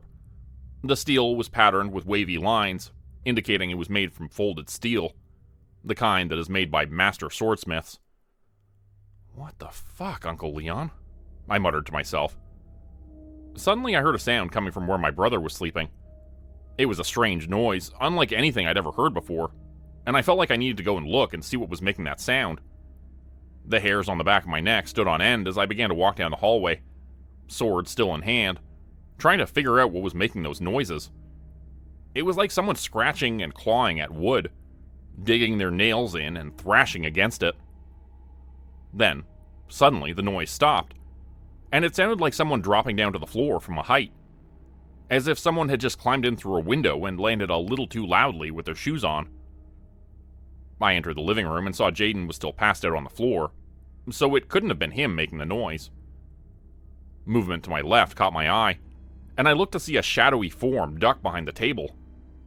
That was when I saw the mask was gone from the wall. The light switch was on the right side of the room, and I would have to walk at least 10 steps to get to it, moving away from the table and away from my sleeping brother who was exposed and vulnerable. But it felt important at that moment to have the light on, to see what I was dealing with. If it was a burglar, that would be one thing, but there were no broken windows or signs of a break-in, and something told me that whatever was hiding behind the table was not a criminal. Something told me it was not even human. It was the thing that had been looking at me from behind the mask. Somehow, I knew that to be true. I imagined it pulling itself free from the wall like a mutated baby emerging from the birth canal, twisting and clawing at the wood, making those noises I'd heard from the other room. Without my Uncle Leon here to keep it locked away, that creature was making its way into our world. Gripping the sword's hilt tighter in my hands, I ducked down to see underneath the table. But there was nothing, only shadows. I didn't dare try to speak or scream, trying to wake Jaden up. Instead, I ran over to the light switch to flip it on, hoping the bright light would startle him from his sleep, and it would show me what was hiding behind the table. I turned it on and the room was cast in ultra-bright white light. Jaden bolted upright and covered his face with his hands, yelling obscenities at me. I tried not to take it too personally. "The fuck are you doing, man? What's your problem?" "The mask," I yelled. "It's gone. There's something behind the..." My words were cut short as I looked to see the mask, still hanging on the wall, just as it had been before. But I was sure it had been gone, and I had heard something and seen something hiding behind the table. I was positive. I ran over to check behind the table, still holding the antique sword in my hands, drawn from its scabbard. "Dude, what the fuck? Where'd you get that thing?" Jaden was yelling, blinking his eyes repeatedly against the light. But I ignored him, searching behind the table and looking for some sign of an intruder. At this point, I was almost hoping to find one just to prove I wasn't insane. But of course, there was nothing. And there was nowhere for any intruder to hide if one had been behind the table. I eyed the mask again, distrustfully. I was sure there was something malicious about it. Something evil. It was gone. There was something in the room. I swear I saw it, Jaden. You have to believe me. But my brother looked unconvinced. He was a skeptic and didn't believe in ghosts or anything supernatural. I had always been mostly the same, and now I was second-guessing myself, looking at his calm, rational face. "Mask is still on the wall, same as before. Now can you please stop with this bullshit and get some sleep? Go pack some boxes if you can't get any shut-eye." I was already doing that. That's where I found the sword. In Uncle Leon's closet. But then I heard something out here and came to check on you. And then I saw something behind the table. I thought maybe it was a burglar. "You're just jumpy because we're in a different country. In a weird house, everything's different here. You gotta try to relax, Bolt. There's no burglar. There's no ghost. We're safe, alright? Go put that away before you hurt yourself with it. Looks sharp." I sighed and did as he asked, feeling uneasy still and wishing we could just leave the lights on all night. Or better yet, go home and never come back here. I had never liked Uncle Leon's house. It was like it had a bad aura, and that feeling was even worse now that he was gone. Of course, the lights clicked out a moment after I left the room, and I wandered in darkness back to Uncle Leon's bedroom, trying not to impale myself with the sword along the way. The scabbard was laying on the bed, and I tucked the sword back into it, keeping it close in case I needed it. The idea of that was feeling less and less absurd by the moment.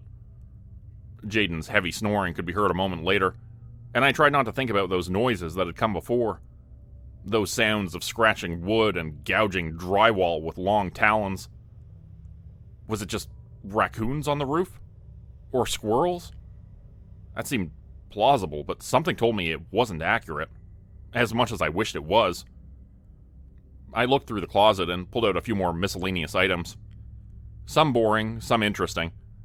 Each one I took a moment to examine, before sorting it into one of three piles. Keep, giveaway, or garbage. The keep pile would be for the family to discuss, while the giveaways would go to charity donation bins.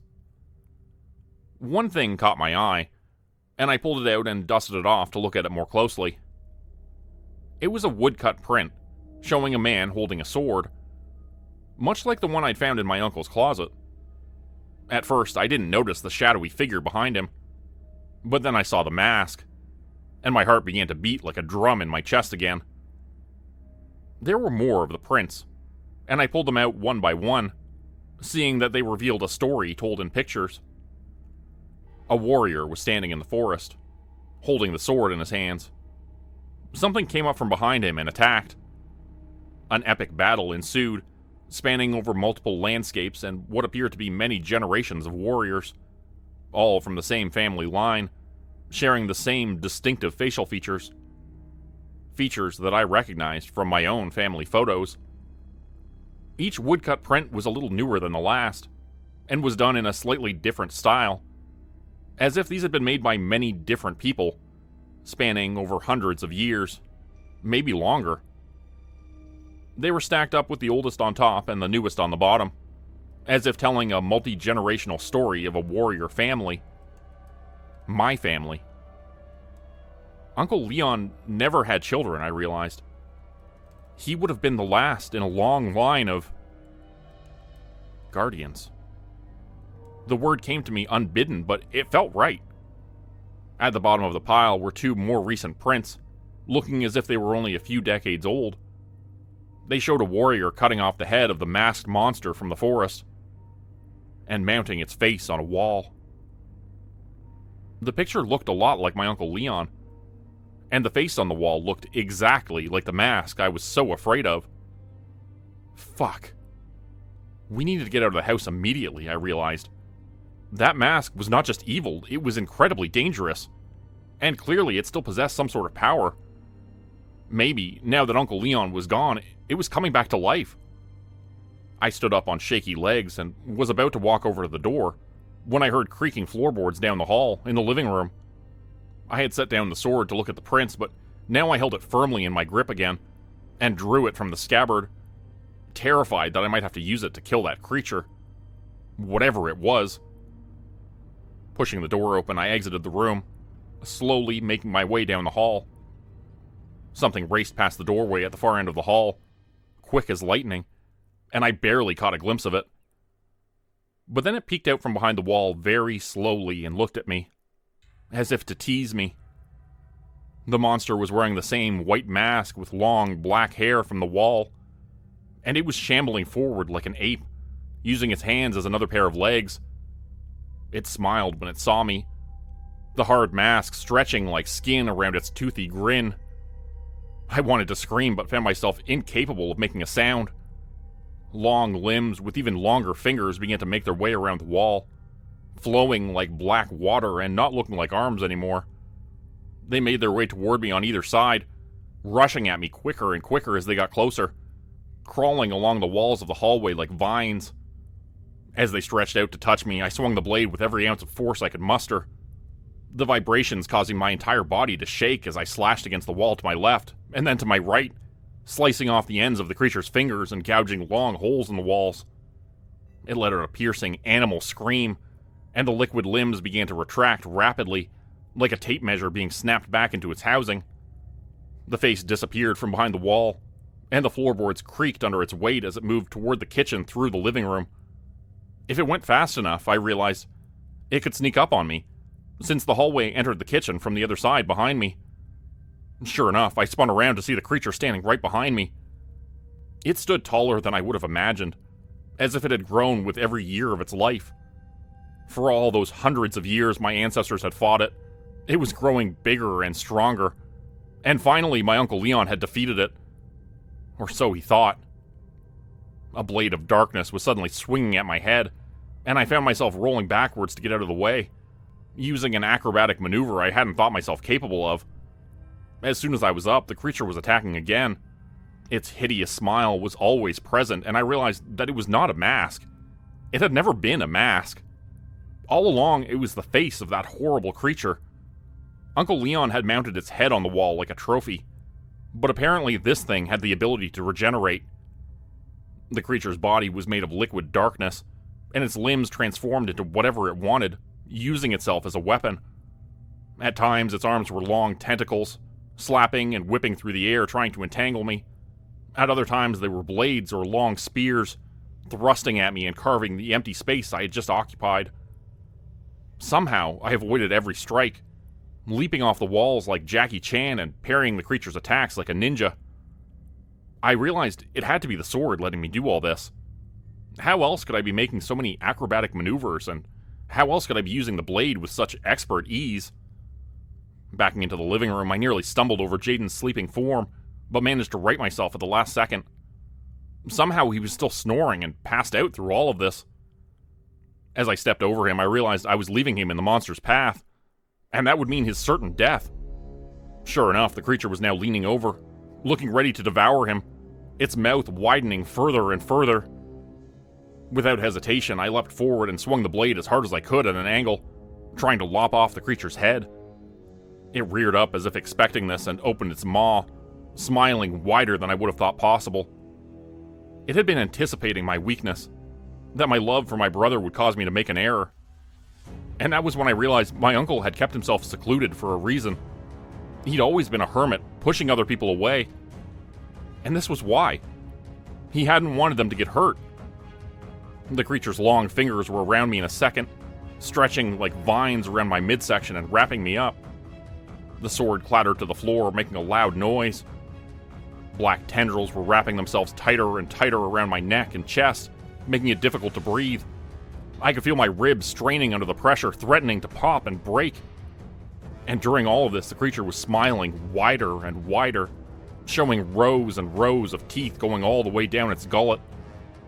The world started to fade around me, and I felt myself losing consciousness in the dark room. Terrified, I knew at that moment I was going to die. And then, suddenly, the lights flicked on, and I fell to the floor in a heap, gasping in breaths of air. "Oh, are you okay, man?" Jaden asked, running over to me. "I thought I heard you choking or something. Holy shit, what the hell happened to you?" I looked around, frightened that the creature was still lurking nearby, but it was gone. I was spinning around to check the wall. I saw the mask was hanging there again, as if it had never left its place. It was its defense mechanism, I realized. It could hide there in plain sight, or maybe it couldn't even take on physical form in the light. It needed darkness to manifest itself. "We can't stay here," I said to my brother, darting my gaze around the room and checking every hiding place. "There's something evil in this house." That seemed like the best way to explain it, I thought. "You have to trust me, okay? Can we go stay at Aunt Way's house? I don't want to be here while it's dark out." "I guess," he said reluctantly. "She's always up late. I'll give her a call." Well, he went to the other room. I picked up the sword and looked at the mask on the wall. Suddenly, I had a good idea on how to get it down. I went over to it and swung the blade down hard on the thin, empty space behind the mask. The blade met resistance, but it was sharp enough and powerful enough to do the work. The mask clattered to the ground, lifeless and inanimate, looking just like a simple, white-painted object once again.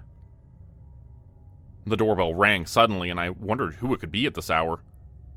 I went over to the front entrance and looked through the glass to see two men in suits who looked American. For some reason, I trusted them enough based on appearance alone to open the wooden door and talk to them through the screen. I had a feeling that they knew something about what had just happened. I don't know why I felt that way, I just did. "Hello?" I said. "Can I help you?"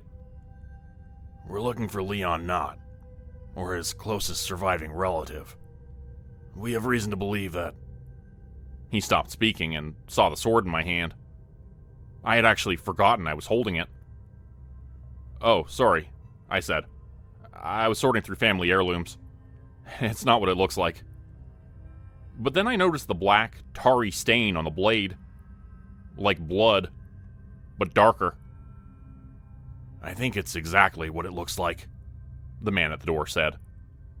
"And that's a good thing. That's a very, very good thing." "What's that?" I asked, confused.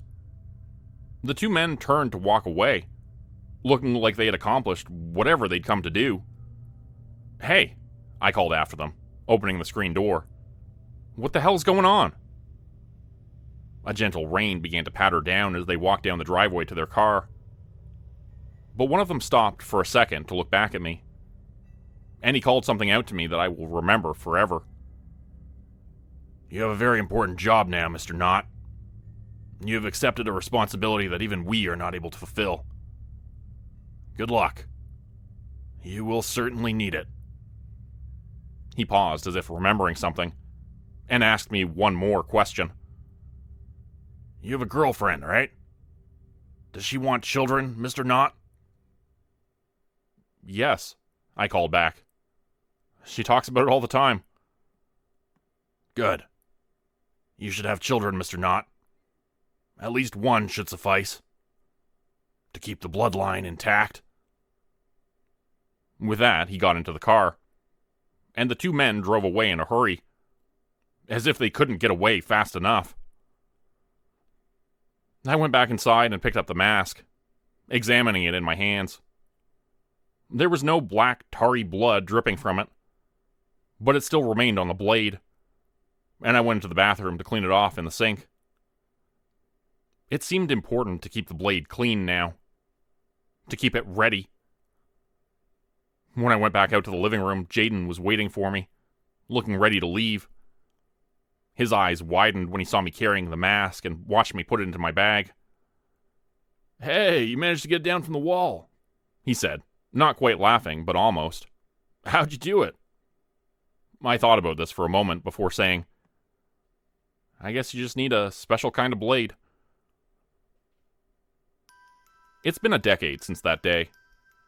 My girlfriend and I got married and had a child. A girl who I'm teaching to use the sword. She's good, even at such a young age. She's a natural. The mask hangs on my living room wall.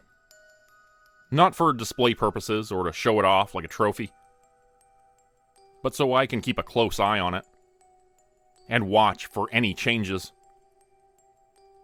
I sleep lightly at night, listening for the sounds of scratching wood and creaking footsteps. And I keep the blade at my bedside, very close at all times, sharpened and ready for action.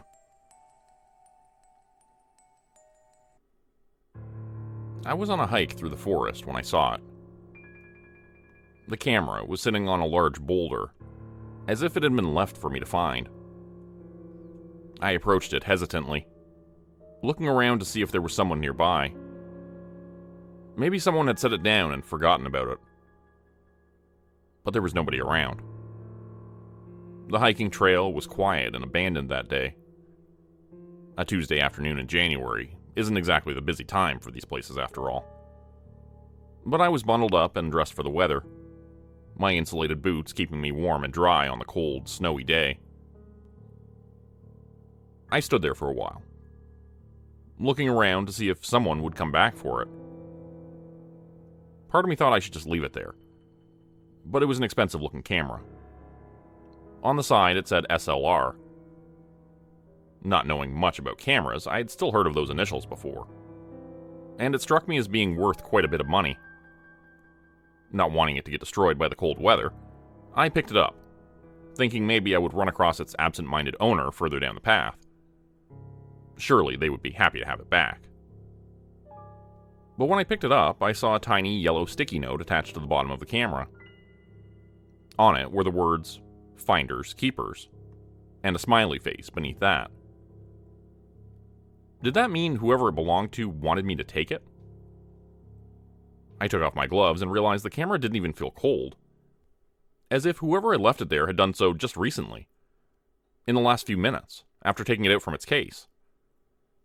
The lens wasn't fogged up either, as it would have been if it had been left out for hours.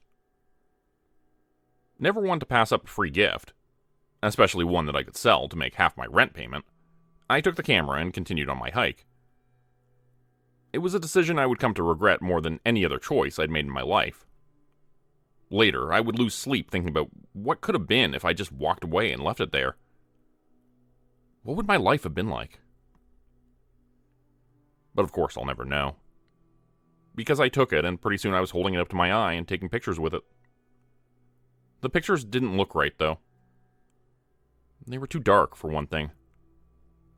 There was a grayish-yellow tinge to every shot I took. At first I was just shooting images of the clouds and the sky, but then I decided to try taking a picture of a patch of nearby trees. One of them in particular looked very unusual. An old oak which stood taller and broader than any other trees in the area. There was a plaque mounted at the bottom, saying something about its historical significance. When I held up the viewfinder to look at the picture I'd taken, it made my blood run cold. My eyes studied the image, trying desperately to make sense of it. The camera was malfunctioning. That was it. It had to be. There was an issue with the lens or the processor inside of it or whatever it was that made it work. Can you tell I'm not a camera expert? And I just needed to take it to a repair shop. I had a friend who knew all about these things, and I decided I would take it to his shop to see if he could figure the problem out. The image of the tree was distorted, making it look like a horrifying imitation of itself. Stretched out and too thin in places, the branches curling and twisted. Not only that, the colors were dark and malevolent, as if someone had put an Instagram Halloween horror filter on the image. Something about the picture made me very uneasy, and I tried to tell myself it was just a product of the situation. Still, I didn't sleep well that night. I kept hearing the camera making noises. Tiny sounds as if there were little people inside of it, pulling levers and turning gears to make the little device work. Drifting off into a nightmare, I pictured them as tiny devils, and the inside of that camera was hell. Weird, man. I've never seen anything like this, Chris said to me, turning the camera in his hands and looking at it from every angle. You notice there's no company name or logo? I nodded hesitantly. Yeah, strange, right? The only markings I could find on it were those SLR initials. Reddit was clueless too. I posted a picture of it on there before coming over here. No faith in your old friend, eh? Nope, I said, smiling. He shook his head sadly, taking my joke a little too seriously. I tried to soften my tone and reminded myself that Chris was his own worst critic. Maybe you gotta open it up. He nodded and pulled out a small screwdriver, as if he hadn't thought of that already. After a few more seconds of turning it in his hands, he set it back down on the table. There's no seams, dude. There's no way to crack this thing open without breaking the plastic. There isn't even a port for the data cable. So how do you get the pictures off of it? I don't think you can. Unless there's some way I'm not seeing. Man, it's like this thing came from another planet. Maybe it's European? Or, oh, it could be one of those discount online stores. You know, like Wish, maybe Temu. I saw one guy on TikTok who thought he was getting a deal on a big screen TV. Thing shows up as the size of an action figure. Sorry, man. I can't fix this thing. I don't think anyone else can either. Not on this planet. Great, I muttered. What a waste of time. Thought maybe it was at least worth some money. Fucking rent went up again this year, and I can't remember the last time I saw a raise. Should have bought a house when the market was good, my friend. Kept trying to tell you. I tuned out the rest of his speech about the benefits of home ownership, and got ready to leave a little while later, feeling dejected and ripped off, despite the fact that the camera had been free. There was a weight to this camera, and not the kind you feel in your back or your shoulders, but in your heart, soul, and mind. It was like holding on to a horrible secret, one that you knew could ruin someone's life if you spoke it aloud. It felt as if I was losing a little piece of myself to it every second I held on to it, and yet I couldn't bear to throw it away. Hang on, Chris said as I was putting on my boots and coat. Take a picture of me with your weird-ass camera before you go. I want to see what a picture of me turns out to look like. He was laughing and grinning, but I felt horrified by the suggestion. I'm not sure why, but the idea of snapping a photo of him with the creepy camera I'd found in the forest felt wrong. It was a disturbing notion that gave me the sensation of bugs crawling across my skin. Nah, man, I'm tired, I said lamely, trying to make any excuse I could to avoid doing it. I gotta go. What are you talking about, dude? It'll take 2 seconds. He was persistent, joking at first, then beginning to look at me as if there was something wrong with me. At that moment, I didn't want to raise the camera and take a picture of him, but I found myself doing it anyway. Click. The sound was like a vampire's bite. Sharp. Quick. Irrevocable. What's the worst that could happen? A voice in my mind asked. But I would find out soon enough. The picture I'd taken of my friend was more warped and unnatural looking than the ones I'd taken in the forest. It showed him as a twisted, mutilated version of himself. Dark holes in his head where eyes should have been. Long arms with too many bends and twists in them. And the expression on his face, which should have been a smile, showed up as an angry sneer. Jealous and full of hate and rage. Sweet, I look like a fucking demon, he said after looking at it. If you find a way to print those, I want a copy of that one. Chris had a final thought as I was leaving his place. He told me there was one other person who might be able to help me with the camera. At first I said I wasn't interested, but then he mentioned that the man actually might buy it from me as well. That piqued my interest, since I was still a few $100s short on rent. I decided I would take one last shot at deciphering the mystery of the strange camera, and getting rid of it for some profit. If this man could help, then so be it. I would throw the damn thing in a dumpster after that. I would have done it then and there, but I was desperate. A tent on the sidewalk didn't seem too far-fetched when I pictured my future. I arrived outside the shop and pulled up to the curb, looking up at the sign. MZGTTV, it read, although what those initials stood for, I had no idea. True to Chris's word, there was a sign out front saying that they specialized in old cameras. More importantly, there was another one saying that they would pay cash for vintage and modern equipment. The kid at the counter inside looked frazzled, despite the lack of customers. He was pulling his greasy blonde hair hard enough to make it stand up when he let go, giving him a manic, Einsteinian appearance when he looked up to greet me. "Oh, hey," he squeaked, catching a glimpse of himself in a reflection and quickly patting down his unintentional spikes. "Can I help you?"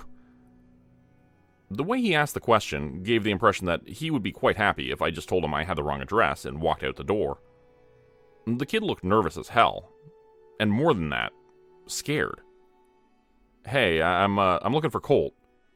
I was told he might be able to help me with this." I held up the SLR, and the kid's eyes went even wider. "Oh no, no, get that out of here. Colt's gone. He's gone. He's at St. Daniel's now because of that fucking thing. And if you know what's good for you, you'll get rid of it." He screamed this last part, and picked up a pile of papers from the counter, hurling them across the room at me. They scattered everywhere, and I looked through them falling slowly to the floor like leaves and could see the kid crying. His face was bright red, and he opened his mouth to scream again, but I didn't want to hear the words. I already knew what they were going to be. "Get the fuck out!" he yelled as the door swung shut behind me. I ran back to my car as if rabid dogs were chasing me. But I didn't throw out the camera. God help me. I didn't throw out the camera. Instead, I went to St. Daniel's mental health facility on the other side of town. I don't know why I did it. Curiosity, maybe? Maybe something more than that. Maybe the camera has an influence stronger than just what it does with each picture it takes. I'm terrified of how powerful it is. Much stronger than I could have ever imagined at first glance. More powerful than any technology we have on Earth. Sorry, I'm getting distracted again. Losing focus. Anyways, I got to the mental hospital and used what little information I had to weasel my way in there. To see Colt. The man from the camera store who seemed to have some ideas in his head about the camera.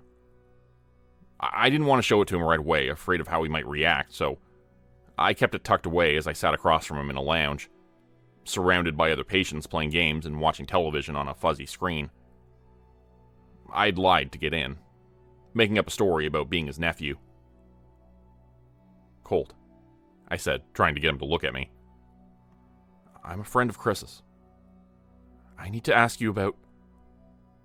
I didn't even get halfway through the sentence before he looked up at me sharply and began to speak. "The camera?" he said, his eyes red and watery. It looked as if he hadn't slept in weeks. You found it, didn't you?" I nodded reluctantly. "Oh, fuck," he said, clutching his shirt and squeezing it like he was wringing out a wet towel. "I was starting to believe him. I was really starting to believe him when they said it wasn't real. He told me it didn't exist. And I believed them." "What is it?" I asked, trying to keep my voice even, hoping he would do the same.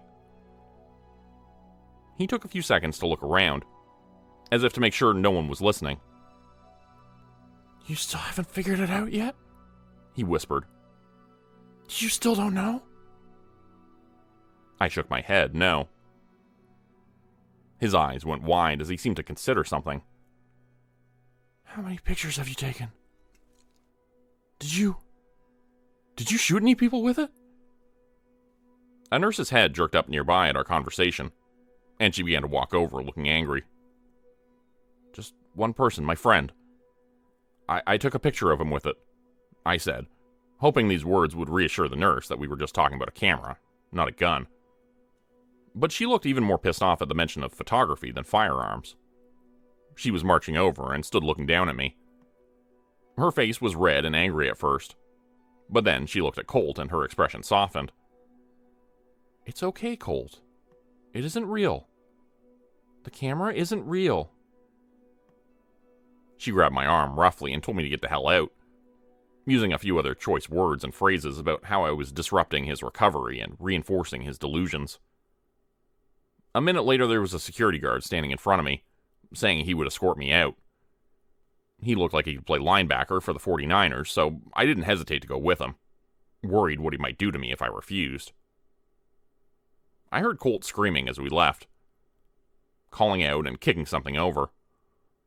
He was ranting and fighting with the nurses as they tried to restrain him. And then, suddenly, a voice was speaking through the overhead PA, saying, "Code White, E is in Edward 3. Code White, E is in Edward 3. She repeated it once more, and then there was a loud click. Staff members came rushing past us from every direction, pushing us out of their way as they raced into the locked unit. The guard escorting me looked a bit dejected that he couldn't join in on the fun, and was forced to deal with me instead. What the hell did you say to that guy? He barked at me, after the crowd of staff members had gone by. I didn't answer. Whatever it was, you really set him off. He walked me right to the edge of the property, as if to make sure that I would leave, then stood to watch me go. Don't come back, you hear? He called after me. You do, we're calling the cops. I'd never been kicked out of a hospital before. But I guess there's a first time for everything. After the mental hospital, I didn't know where to go. I tried calling Chris, sitting in a McDonald's parking lot in my car, holding the camera in my free hand and examining it as if looking at it long enough would unlock some mystery I hadn't yet been able to solve. Chris didn't answer, despite me trying him 3 more times. I ended up settling on leaving him a voicemail, telling him to call me back as soon as possible. I was starting to get worried about him. More than anything, I was really wishing I hadn't taken that picture of him, especially after Colt's words at the mental hospital. Did you shoot any people with it? He had asked, looking terrified. The way he'd said it, he might as well have been talking about a gun. Or something worse than a gun. Something occurred to me, and I sent a text to Chris, telling him where I was going and asking if he could meet me there. A few minutes later, he responded, saying he would. So he was alive, I thought, breathing a sigh of relief. Still, I felt uneasy. Why hadn't he picked up the phone when I'd called so many times? Then he sent another message saying, "Make sure you bring the camera." For some reason, that text felt like a ransom demand. I would find out why soon enough. When I got out to the trail, I saw Chris's car right away, but he wasn't in it. He sent me another text, saying he got tired of waiting and started walking, and that he would meet me on the trail. This wasn't too unusual for him, since he was the impatient type and didn't like to wait for anyone. Still, I found the hairs on the back of my neck standing on end. Some primal instinct telling me to be cautious. I walked out into the forest, following the trail towards the place where I'd found the camera. There was no one on the path, and I was reminded again of the day I'd last been out there. Part of me wondered if anyone had been out this way since I was here last.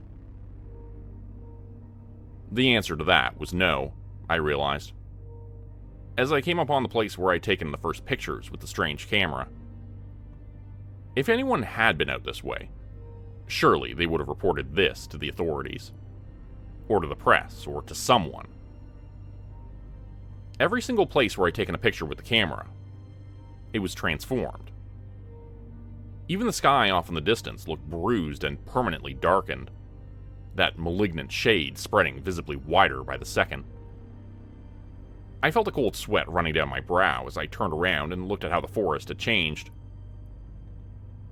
The large tree with the plaque at the bottom no longer looked like its old majestic self. Now it was twisted and bent, crooked and dark, just like the photo I'd taken of it. All of the plant life I'd snapped pictures of, everything was distorted and wrong now. And that wrongness was spreading outward, infecting the life around it. Have you figured it out yet? A voice asked from behind me. I spun around to see someone who looked like Chris emerging from the forest, coming out from behind a tree and walking toward me. I backed away, seeing the wrongness of his face. The same distorted portrait I had seen when I'd taken a picture of him with the camera the day prior. I don't think he's smart enough to decipher it. We'll need to spell it out for him, Colt said from behind me, grabbing me as I tried to spin around and fight him off. But this wasn't the same Colt I'd seen at the mental hospital. This man looked like a mutated, deformed version of that person. His scraggly facial hair made it look as if he had not shaved for several days, telling me this could not be the same man. Who the hell are you people? I heard myself ask, seeing another man coming out of the trees, his face just as bent and twisted as the other two. So slow to catch on. He really needs us to spell it out for him, said a version of the kid from the pawn shop, taking the camera from my hand. There are millions of dimensions. Billions of them. All stacked on top of one another. We are from another place. A lot like yours. But we are better, smarter. Our technology is so far advanced that we've learned to communicate with other worlds. The other versions of our world. We could communicate to tell them how to build things, to make things for us. But we couldn't cross over. Not until one of your kind opened the doorway. He began to take more pictures, snapping images of the forest around us. And then he turned the camera and pointed at me. Please, no. Say cheese. I closed my eyes, terrified of what would happen to me if he managed to capture my likeness in an image on that camera.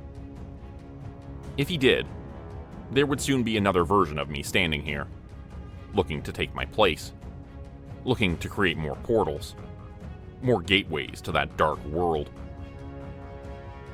Just as he was pushing down the button to take the picture, I heard a loud bang. A bright flash of light and smoke appeared in front of me, sending me reeling backwards. I stumbled out of the arms of the evil Cole who had been holding me and fell to the ground, landing in mud and dead leaves. Swarm, swarm, swarm! A voice shouted. And when I blinked my eyes open momentarily, I saw a SWAT-like team of what I at first assumed were police officers moving in from the nearby trees.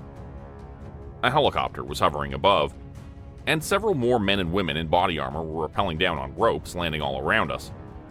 I heard the sounds of a scuffle, people being thrown against trees and handcuffed, and several weapons being discharged. Still mostly blind from the flashbang, I wasn't really able to witness most of it. When I came to my senses, there was a man standing over me, holding his hand out to help me up. I shook my head, telling him that I needed a minute. I was still dizzy from everything that had happened. Pack it up, ladies and gentlemen, he said with an air of authority. We got what we came for. Nearby, someone was placing the camera in a black, heavy-duty looking case. He snapped it shut and put it inside another larger case with a bigger lock. Begin destratification procedures, he announced. Who are you guys? I asked, looking around and seeing men and women in reflective metallic suits carrying long, futuristic-looking guns. They began pointing them at the sky and at the areas of the forest where the malignant darkness was spreading. After several seconds, the darkness stopped growing and actually started retreating. We're the good guys, the man standing over me said. I'm sorry about your friend. We didn't get there in time to save him. Unfortunately, these folks don't like leaving credible witnesses. Chris?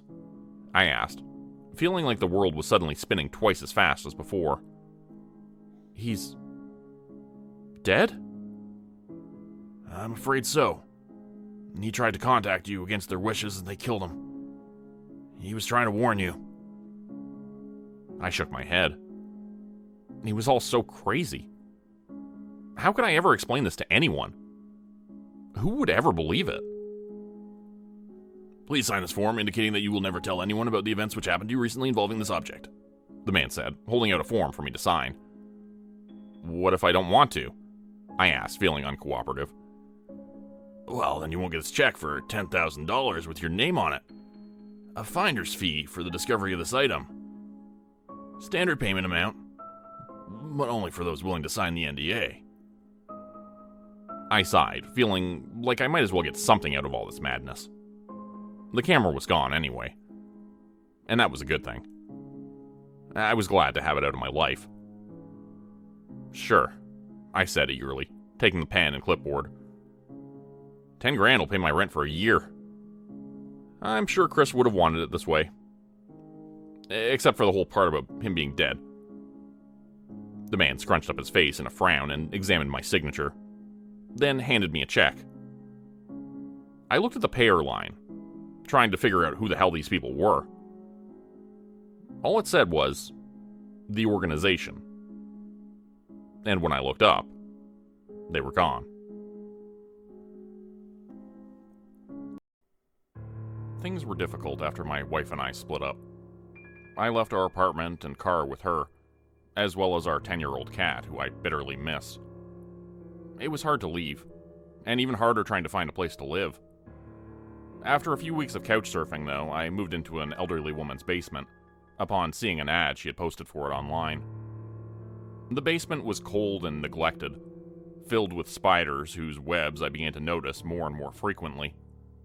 They reappeared quickly, even after I'd cleaned them up with a broom, and the next day those spider webs were always back again. The webs would get caught in my hair or on my arm as I walked around, and sometimes I would feel baby spiders skittering down my back or up my leg. Despite my best efforts to eradicate them, I kept seeing arachnids everywhere, and purchased traps in an effort to keep them under control. But the traps didn't work either. The old woman who rented the basement was named Mrs. Howe. She was always friendly and sometimes offered me food if she had made too much for dinner. I always told her I'd pay for it, but she quickly waved me off. Normally, I would be happy for the home-cooked meals, but soon I was going out for fast food and getting takeout instead of eating with her, telling her I wasn't hungry when she offered. There was something off about this woman. Something strange. I just couldn't quite put my finger on what it was. Her food always tasted a bit weird as well. I continued renting from her, but kept my distance more and more. I avoided the upstairs, which was easy enough since I had my own bathroom and living area, as well as a bedroom on the lower level. After purchasing a mini fridge and a hot plate, I had little reason to venture upstairs, and began to see the old woman less and less. But she would sometimes see me out front smoking a cigarette on the porch, and one day she struck up a conversation with me. "You can smoke in the garage if you want," she said to me after talking for a few minutes. "I've seen you shivering out here in the snow. As long as you clean up after yourself, it's okay with me." It was late winter, and I was happy to take her up on her offer. I'd been trying to quit cigarettes, but with the stress of the breakup and everything else going on, I was finding it difficult. And so, I found myself sitting in the old woman's cold, musty garage, smoking cigarettes and watching Netflix on my phone most days. I would prop the phone up on an old cardboard box and sit back on a half-broken reclining office chair, which had been left out there, along with an ashtray.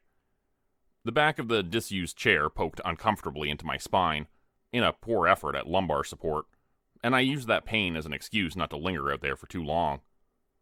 But as the months passed, I became more and more comfortable in the musty old garage, bringing out a space heater and plugging in a stereo. I hooked up an old laptop and used it to watch movies, instead of squinting at the tiny screen on my phone, and found a more comfortable chair at a local yard sale, to avoid permanently damaging my back from the broken one. I began smoking like a chimney, spending hours out in the garage, inhaling sawdust from decade-old piles scattered beneath carpentry equipment. Mrs. Howe's husband had passed away, and left behind a garage full of tools, construction material, and boxes, which I sometimes examined curiously out of the corner of my eye, while chain-smoking and drinking beer. Oh yeah, that's the other thing. I had begun to drink pretty regularly. The evenings were long and lonely, without much to do, and somehow I picked up the bad habit of drinking PBR to pass the time. It helped me sleep at night too, since otherwise I just tossed and turned in a fit of existential rambling thoughts. The mornings were another story, but I tried not to think about those, and usually slept through them. As the months passed, it began to warm up, and soon spring arrived, and then summer. A heat wave hit the area, and suddenly I was very thankful to be living in a basement. It stayed cool down there, and I made a habit of hiding out from the heat inside. I worked from home, so there was no real reason to go out except for food. And soon I was ordering Uber Eats and skip the dishes to avoid even that, using the hot weather as an excuse for my hermit lifestyle. I was still missing my cat, my old life, and my old apartment. But I knew I had made the right decision leaving, and had no desire to go back to the constant, never-ending bickering which had become my marriage. Still, it seemed like I was in a rut. I kept trying to shake myself out of it, but found myself incapable of doing so. The weeks and months dragged on, until a hot night in August when my entire life changed. It was around 2 a.m., and I was out in the garage, watching a rerun of The Office on my laptop. I'd been out there for a while, and the air was blue with smoke. I had cold beer on ice beside me, and as I sipped on one of them, I heard a noise from my right. Glancing over, I scanned the shelves filled with old boxes and camping equipment, looking for the source of it. But I couldn't find it. It sounded a bit like a mouse. The light above me was an old incandescent one, and it flickered with an orange glow that I wished was brighter. When I looked behind me, towards the garage door, all I could see was darkness. I ignored that sound, focusing my attention back on the show I'd seen 1,000 times before. After watching the final episode, I had simply hit the rewatch button to view the whole series from the beginning again. It was my comfort show, and I could watch it every day and not get bored. No matter how many times I had seen an episode, I would always catch something new. At Dunder Mifflin, Jim had just put Dwight's stapler in Jell-O, and Michael was laughing as Ryan suggested he put Jim in custardy. The sexy new temp was going to fit in just fine. That noise came again, from behind me this time, and then to my left. Oh no, I thought to myself. There must definitely be mice in this garage. I'll have to talk to Mrs. Howe about hiring an exterminator. Still, I didn't move. The idea of mice didn't scare me, it just made me feel a bit put off. I would deal with it in the morning, though. It wasn't like anything could be done about it right now, anyways. After a few more minutes, I paused the show, distracted by the occasional rustling sounds from nearby. They were getting more and more frequent, and difficult to ignore. Then, up ahead, there was a different noise. It was a buzzing, insectile sound, but louder and stranger than any I'd heard before. I tried to pinpoint where it was coming from, and a second later I had my answer.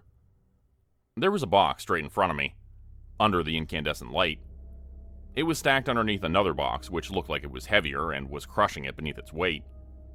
The box at the bottom looked wet and sunken in, as if it was full of something which had spilled. Old motor oil or expired food products, maybe. That box was where the buzzing sound was coming from, and a moment later something spilled out of it. It was a fat, black bug, as big as a rat. It was covered in a viscous, tarry fluid, kicking its legs in the air as it tried to turn over. The thing had fallen out of the box and was now stuck on its back, trying desperately to right itself. What the fuck? I muttered to myself as I stared at it, trying to figure out what the hell I was looking at. I'd never seen anything like it. The size of the thing was completely unnatural, as if it had come from another continent or another planet altogether. A second later, there were more of them crawling out of the box, flattening themselves as they pushed their way out from beneath the other, heavier crate on top. Once they were out in the open, they took off and began to fly, spattering the garage with the black goo which coated them like oil. Some of it sprayed in my direction, and I felt it hit my skin, then looked down to see the tarry liquid squirming and moving across my flesh. It was alive, whatever it was. I tried to brush it off, screaming as I flailed at it and batted ineffectually at the sticky black tar, which was moving up my arm towards my face, inching closer and closer like a slug. There were some paper towels nearby, and I picked them up, using a fistful of them to wipe away the sludgy stuff. That seemed to work, as the friction of the paper towels allowed me to pick up the strange liquid organism and tear it from my flesh. It writhed and squirmed like living snot in a paper towel, and I crushed it in my fist, then beneath my shoe. That box was full of those horrible bugs, I realized. There were several of them flapping around the light bulb, as if drawn to its glow. The black sludge was still being sprayed from their wings in fine droplets. Others were up near the top of the box, squirming and chittering as they tried to get out. The bugs were flying around near the light bulb, spraying it and coating it black with squirming tar. Unfortunately, they were between me and the door, blocking my way out. I didn't want to get anywhere near those things. Instead, I turned around and bent down to open the sliding steel door which led outside. I'd gone out this way more than once, and I knew how to open it. But still, it wouldn't budge. I tried the lever again and again, but the door wouldn't go up. It was stuck. Or locked. Mrs. Howe wouldn't have done that, would she? I couldn't think of any reason why she would lock me in here, unless... I tried to shake the paranoid thoughts from my mind, but found they wouldn't go away. Something about all of this felt deliberate. Mrs. Howe, that strange old woman, had told me to smoke in the garage, and now I was trapped in here with a bunch of mutant bugs that looked like they were escaping from another dimension. More and more of them were crawling out by the second, and I could see other, larger bugs beneath them, waiting for their turn to climb out of that box. With no other option, I decided I would have to make a break for the door leading back into the house. If I had to, I would break it down. Something told me it was going to be locked as well. I pulled my shirt up over my head and raced beneath the light where the bugs were flying around in frenzied circles. The black sludge splattered down on me from above, and I tried to ignore that horrifying sensation of something crawling across my skin, where my hands were exposed. Turning the knob in my hand, I was not completely surprised to find that it was locked. For the first time ever, it was locked. Of course, this only confirmed my suspicions about Mrs. Howe. She was not a normal old woman. She was something else entirely. And she had locked me inside this garage with this freakish box full of bugs. It was more than just a box full of bugs, though. I knew that already somewhere in my deep-down lizard brain. The box was just a clever disguise for some sort of gateway to another dimension. A world full of those hideous bugs just waiting to escape. And now they were. On the hottest day of summer when it was the perfect temperature for them. Suddenly, I caught movement out of my eye and saw something that didn't make sense. It was a spider that resembled a daddy longlegs, except it stood as tall as I was. The thing had emerged from the box at some point, and was now striding toward me on legs as long as hockey sticks. Its face a disgusting overmagnification of something I'd seen on a nature program. I screamed, spinning back towards the door and throwing my shoulder against it. The bugs were still buzzing and flying around the light behind me, dimming it further with their sludgy discharge. The room was almost drenched in darkness now, and I could barely see a thing. But I could still make out the shape of the enormous spider which was making its way toward me, and was now less than 2 feet away. I could smell the strange, alien stench of its breath, and could see its mandibles opening and closing in anticipation. Backing up, I drop-kicked the door with every ounce of force I could muster. The door crashed open as wood splintered and broke near the door jamb. As I dove out of the garage, I could hear the attack of the spider miss as it crashed into a pile of boxes. The thing had leapt at me at the last second, I realized, and if I hadn't broken the door open with that kick, it would have latched onto my face like the creatures from Prometheus, and I would have been done for. I raced away from the garage and down the hall towards my living area, which was separated from the hallway by a door. It didn't lock, but at least it was something. Buzzing sounds could be heard emerging from the garage as more and more of the giant bugs began to emerge.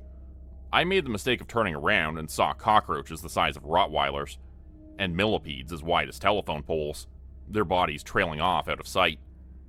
Things that flew and things that crawled, things that went up both the walls, things that chirped and things that chittered, all of them familiar, except 100 times larger than they should have been, racing towards me from the garage door. I hated even looking at them. The bristly hairs which stood out on their legs, their long antennae and their excessive eyes. And striding through the midst of them all was that huge spider, coming at me with its long legs.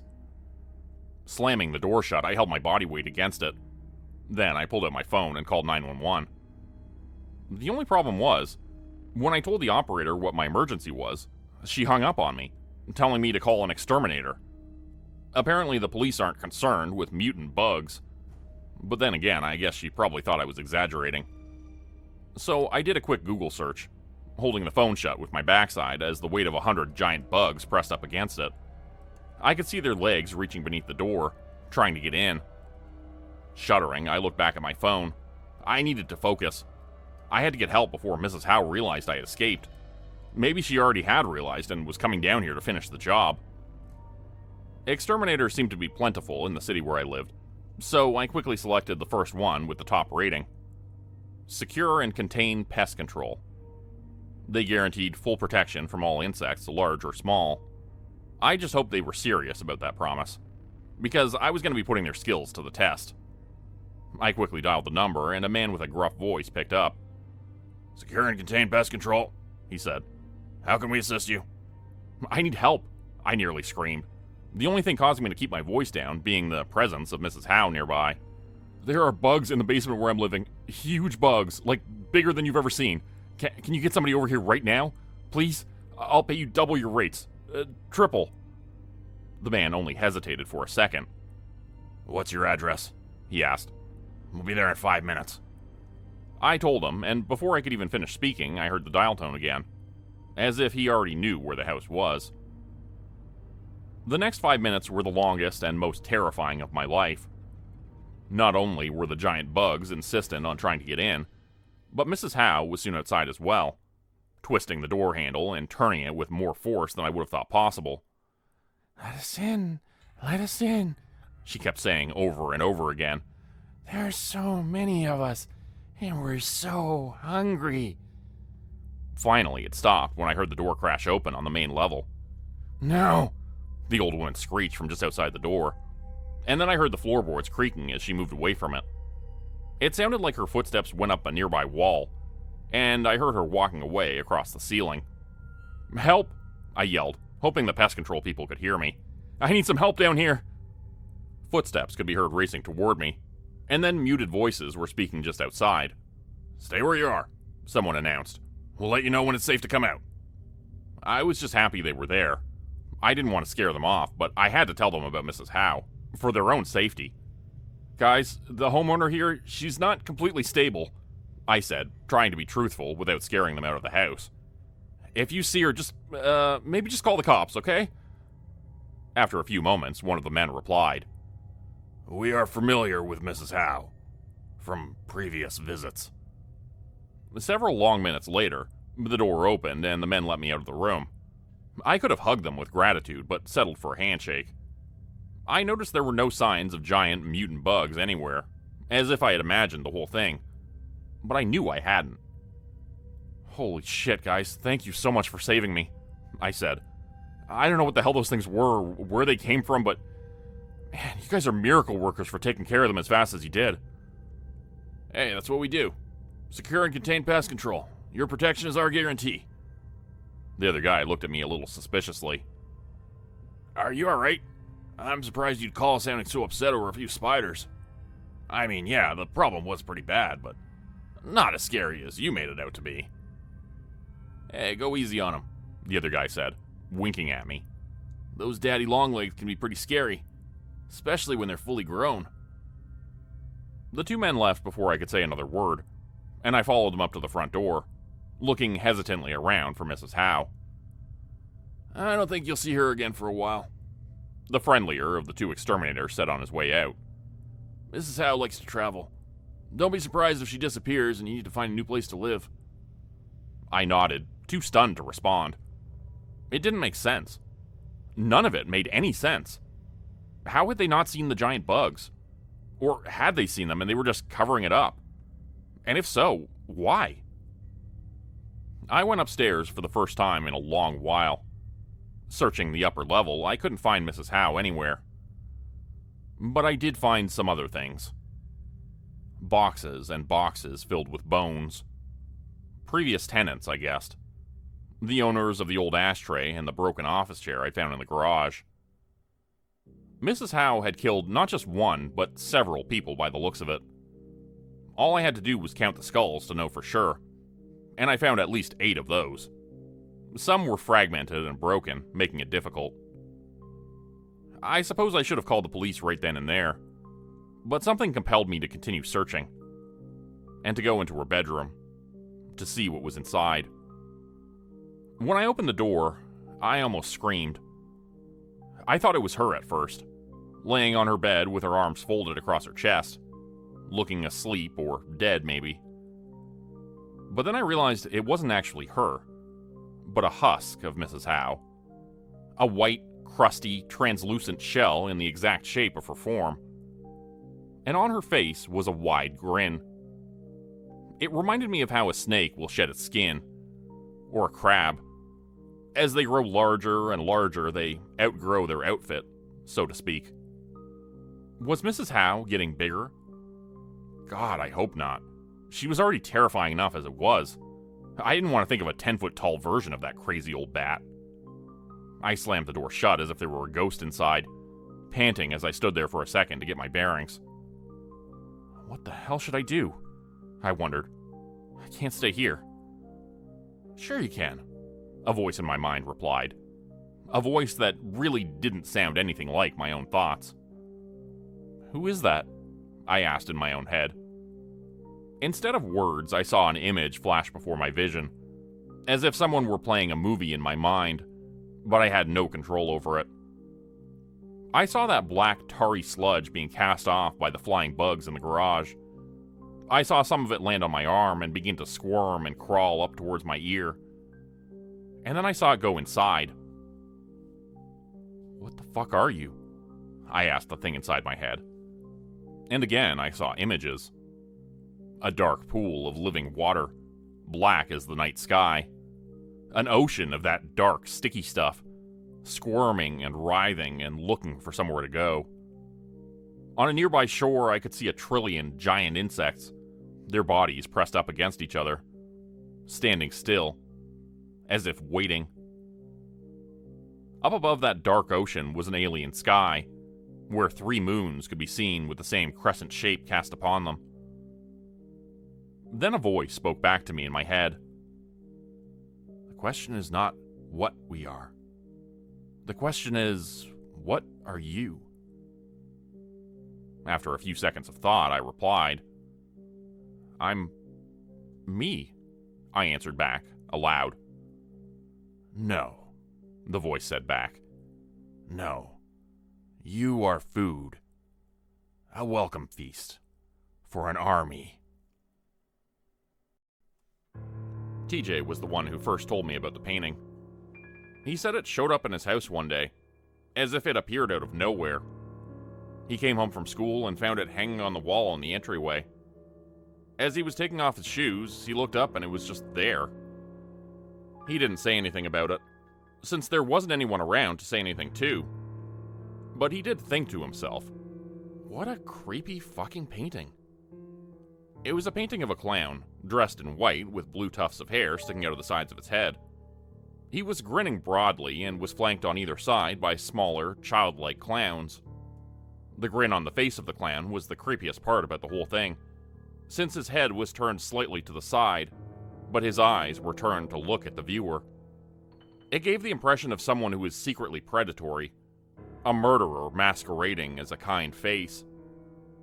TJ told me all about this the next day at school, but not in those exact words. I've had a long time to think about this, and I've run it over in my head 1,000,000 times, trying to think of what else I could have done to change the outcome of events. It gives me little solace to know that there was basically nothing I could have done, as if it were all written in stone, part of my destiny to suffer. When TJ told me about the painting at school, he acted scared, and I couldn't understand how a simple picture could make him feel that way. I was curious. And looking back, that was my one and only moment to step away and never look back. But a friend doesn't do that to a friend. And TJ and I were just that. Ride or die. Brothers to the end. Best friends. He said his mother came home from work and just about lost it when she saw the painting. The woman loved clowns, apparently, and was so enchanted by the image that she broke into tears of joy by looking at it. Then she called over TJ's dad, who was in the other room, so that she could thank him for buying it. But here's the thing. TJ's dad had no idea where that painting came from. Or at least, so he said. I've been in my office writing all day, he said, taking a step back to look at the painting on the wall. Where the hell did that ugly thing come from? Immediately after saying this, TJ's dad winced in pain, then began to clutch his chest, grabbing at his shirt and clawing at the fabric. Then he began to let out low, animal noises of pain. Before long, he was on his knees, as if it was too much work to stay standing up. He began to pound the floor with his free hand, slamming it down hard against the linoleum tiles like a referee counting to 10 in a boxing match. "Dad, what's wrong?" TJ asked, looking at the painting with a sideways glance. "Are you okay?" But TJ's dad didn't answer. He just got worse. For 10 minutes, while they waited for an ambulance, he cried out in pain and clawed at his chest, as if there were a rat set loose on his insides, trying to get out. By the time the paramedics arrived, he was nearly catatonic, but he wasn't in any visible pain anymore. "What happened to him?" the EMS worker asked TJ with a dry voice, since apparently his mom was too busy to answer. She was still fawning over the painting, straightening it, after one of the paramedics had bumped into it. "He was having a heart attack, I think," TJ said. He was a kid, 16 years old, same as me, but he still knew better than to say what he was thinking. And what he wanted to say was, "It's that fucking painting. The one hanging on the wall that appeared out of nowhere. It's cursed and it's ugly. Please get it out of here and let me never see it again." "Does your husband take any medications? Non-prescription drugs, miss? Does he drink?" The paramedics were asking 100 questions, but TJ's mom was barely paying attention. TJ told them about how he'd been clutching his chest and all of his strange behavior, and they attached electrodes to his chest and checked his heart rhythm on a portable machine. The one who seemed to be in charge whispered something to the other. Then, moments later, they wheeled him out on a stretcher, putting him in the back of an ambulance. TJ looked at the painting on the wall for a second longer, before rushing outside and getting a ride with them to the hospital. They asked if his mother was coming, and he said he didn't know. As it turned out, they eventually convinced her to ride along to the hospital, after one of the paramedics practically forced her outside with threats of calling social services, and she acted a bit more like herself once she was away from that painting. "I think it's cursed," TJ said to me, as we stood outside in the shade of a big tree, eating slices of pizza we purchased at the place across the street from the school. It was lunch hour, and we had about 10 minutes left before we had to be back inside. "The painting?" "Yeah, of course the painting. What the hell else would I be talking about?" I thought about this for a few seconds. Nah, shit like that only happens in movies and stuff. There's no such thing as a cursed painting. This isn't a Goosebumps book. I picked up a crispy piece of pepperoni off the top of my slice and ate it, enjoying the salty crunch of it between my teeth. Meanwhile, TJ looked at his slice as if he wasn't hungry, and I noticed he'd barely eaten any of it. Who could blame the guy, with everything that he had going on? His dad was still in the hospital, and his mom was acting like she couldn't care less. The least I could do was humor him, I thought. I mean, what do I know? Maybe it is cursed. But more likely than not, there's some rational explanation for all this. Listen, I'm sure your dad's gonna be okay, man. Just give him a couple days. He probably had like a panic attack or something. Yeah, maybe. Maybe you're right. I still feel like I need to get rid of that painting. Throw it in a dumpster and say it just got stolen. Before him and my mom get back from the hospital. Can you come over after school and help me? I don't think I could even touch that thing by myself, without somebody else around. Seriously? You just said it's a cursed painting and you want me to come over and help you trash it? I thought there were no such thing as cursed paintings, he mocked, imitating my voice. Fine, you dick. But you're buying lunch tomorrow. Deal. Thanks, man. I really appreciate this. I don't know what I'd do without you. Most kids would be embarrassed to say something like that. But then again, TJ wasn't like most kids. He was never afraid or ashamed to say how he felt. Looking back, I didn't realize what a rare thing that was. We fist bumped, and he went back to eating his pizza with a little more gusto. But now that it was decided, I found that I wasn't particularly hungry. I threw the rest of my slice in the trash, and the two of us went for the doors as the 5-minute bell rang. Of course, I would later wish that I had trusted my instincts to stay far away from that painting. Unfortunately, I went with TJ to help him throw it away after school. And my life would change forever as a result of that decision. And certainly not for the better. When we arrived at TJ's house after school, we found that his mother was still gone.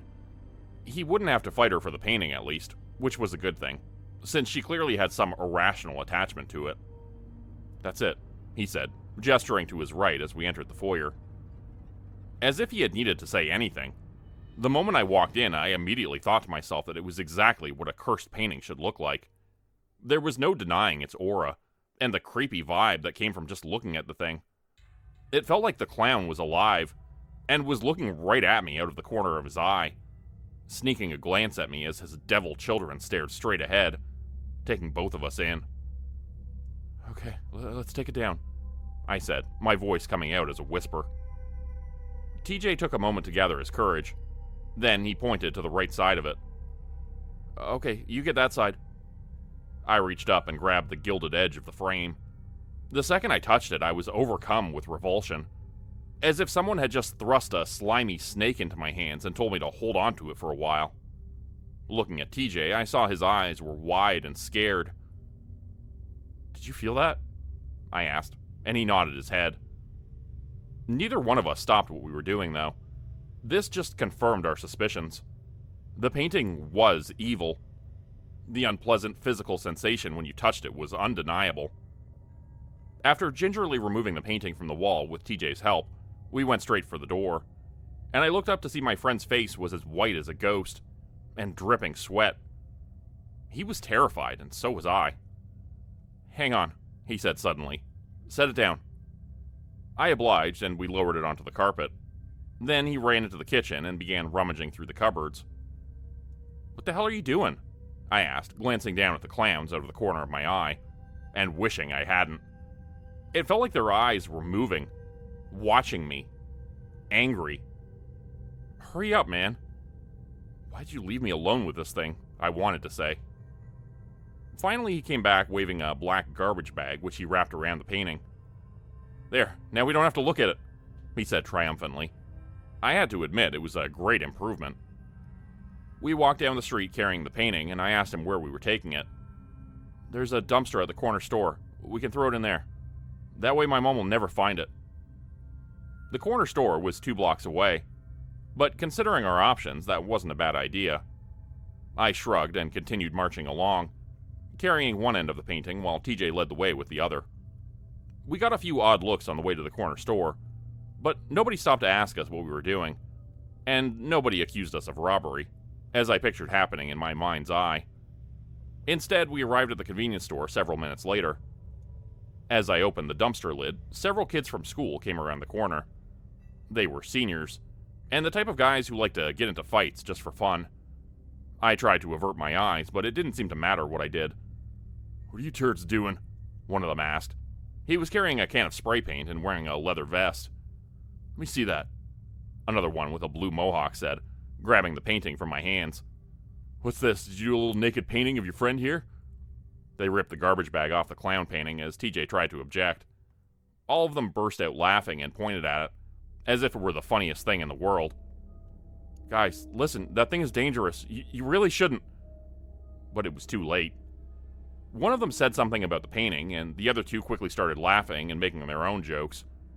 "Looks like Pennywise is getting late after all, boys. Twins! What a freak show. Did you turds paint this ugly pile of shit?" Within seconds, the changes started happening. Whatever this painting was, I realized, it did not like when you talked badly about it. If you did that, it would hurt you, and maybe much worse. The kid with the blue mohawk seemed to get it the worst. He grabbed his shirt near his heart so forcefully that he ripped the fabric, then tore it completely in half. A moment later, he was rolling on his back, and then onto his front again, grabbing his chest with one hand while he batted at the ground with the other, punching the pavement until his fists were bloody as he screamed. Dirt and pebbles from the road were glued to his face as he cried and thrashed on the shoulder, before eventually rolling into a nearby ditch. It was full of rainwater from the night prior, and I saw him plunge his face right into it and keep it there, as bubbles rose to the surface from below. Leather Vest Kid got it almost as bad. He started pounding against his chest as if trying to restart his heart, then opened and closed his eyes a few times before falling backwards, his head cracking against the asphalt of the parking lot. Blood poured out all over the road, staining it a maroon red. The third guy was mostly conscious through all of it, and lay on the ground hugging himself and murmuring. The words of whatever he was saying were indiscernible, as tears streamed down his cheeks and he made an occasional howl of pain that sounded like a wolf being attacked. "Help me throw this fucking thing in the dumpster, quick!" TJ yelled, and I did as he asked, helping him toss it into the bin. I looked around nervously to see if anyone was coming to check on the noise, but so far I couldn't see anybody. We dialed 911 from a nearby payphone, hoping to keep it anonymous. That was immediately out of the question, though. The operator said she recognized TJ's voice. And was it any surprise? Not many people call for an ambulance 2 days in a row. After being questioned by the police, with our parents present, of course, the two of us were released and brought home. Neither one of us mentioned the painting, and fortunately for us, the other three guys didn't say a word about it either. They weren't capable of saying much of anything after that, though. Especially the one who ended up in the ditch, since he somehow drowned himself in there. I would think about that a lot after that, blaming myself for not pulling him out of the water. Maybe I could have saved his life, but somehow I doubt it. The painting is an unstoppable force, and we were just kids. The following day, I woke up to a call from TJ. I answered it, looking with bleary eyes at my alarm clock. "Dude, it's 6 a.m. Why are you calling so early?" "It's back," he said, and my blood froze in my veins. "What? No, how? Did you tell your mom what happened to it?" "No, and she freaked out when she saw it was gone. I thought she was going to kill me. But after that mess at the convenience store, she must have felt bad." "Do you think she went and looked for it? Pulled it out of the dumpster?" He was silent for a few moments, and I thought maybe he'd hung up. "You still there?" "Yeah. And no. I don't think she could have found it so quickly. It doesn't make sense, dude. This is like a fucking horror movie." I thought back to my comment about the painting from when we'd spoken at school. Less than 24 hours prior, but what felt like a lifetime ago. Shit like that only happens in movies. There's no such thing as a cursed painting. If only I'd been right about that. "What do you want to do?" I asked hesitantly, already knowing his answer. "We gotta get it out of here, before she wakes up. Can you come over now? I have an idea." He told me his plan. As much as I wanted to say no, it seemed like the best chance we had at getting the thing out of our lives. You couldn't throw that painting away. If this really was like a horror movie, you wouldn't be able to burn it or throw it off a bridge or anything like that either. We both read enough R.L. Stine to know that. The only way to get rid of a cursed object like that, according to our pop culture knowledge of such things, was to get someone else to take it willingly. We needed someone like TJ's mom. Someone who loved clowns and wanted to keep the painting for themselves. That would be the only way to get it out of our lives. And TJ had figured out a way to do just that. "You sure this is going to work?" I asked him as we lowered the painting down from the wall again. "What if someone notices it?" At least this time he had provided some gardening gloves which he'd unearthed in his garage, so we wouldn't have to get that queasy feeling from touching the thing again. "We'll sneak it in so nobody sees it." "This thing's huge. What are you talking about? How is nobody going to see it?" He covered it with a garbage bag again, shushing me and telling me to lower my voice. "Don't wake up my mom. She'll freak if she sees us doing this." "Fine, let's just go." The two of us hurried out the front door with the painting, and started walking down the street with it. I could have sworn I felt the thing moving around beneath the garbage bag, as if it were alive. A bag full of vipers ready to attack. I swear, ever since this stupid fucking painting showed up, my life has been... TJ stopped mid-sentence, and his arm went limp. The painting's weight fell entirely onto my end, causing me to stumble off balance and fall. My foot nearly went through the canvas as the frame landed against my toe, but it didn't. When I looked up, I saw TJ was on the ground, lying on the asphalt and convulsing, as if he were having a seizure. "No!" I yelled, throwing the painting off me and running over to help him. "TJ! TJ!" I screamed his name again and again, not understanding what was happening or what I could do to assist him. In the end, I settled for the only thing I could do. I took the painting and ran from there, hoping maybe that if I ran hard and fast enough, the power of that cursed object would lose its strength. I ran until my legs burned and my lungs were screaming for oxygen. Setting the painting down against a table leg, I realized I had inadvertently reached my goal. The place where we were going to take the stupid, cursed fucking thing. I looked up and saw the people who owned the house weren't paying attention. They were engaged in a sale at the table where they had set up their money box. There was a good chance I might actually get away with this. Pulling off the garbage bag from the painting, I set it down again so that it rested against the table leg once more. It looked as if it were displayed for sale, only missing a price tag. Then I turned around and walked away, hoping, just maybe, that nobody would see me and ask any questions. I took several long strides away from the house. Then, just before I was out of earshot, I heard someone remark, "What an ugly fucking painting that is," before several screams erupted and a commotion began. Each step I took brought me further away from the noise and the screaming, until finally I could no longer hear those voices.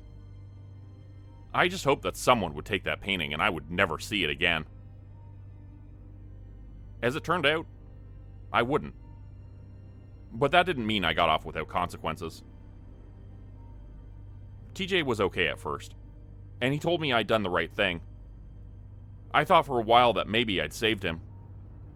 But then he died of a heart attack at 23 years old. A myocardial infarction, the doctor said. Way too young for most people to suffer that sort of thing. His dad was never the same, nor were the two surviving kids who insulted the painting by the dumpster. I don't know as much about them, but from what I've gathered in my research, they wound up in medical facilities and then went off the grid. Maybe they're dead too, for all I know. Not everyone gets an obituary, after all. TJ's dad worked as a writer, as I mentioned. But after he saw that painting and it struck him down, he never wrote again. The man couldn't do anything creative for the remainder of his days, and passed away several years after his son.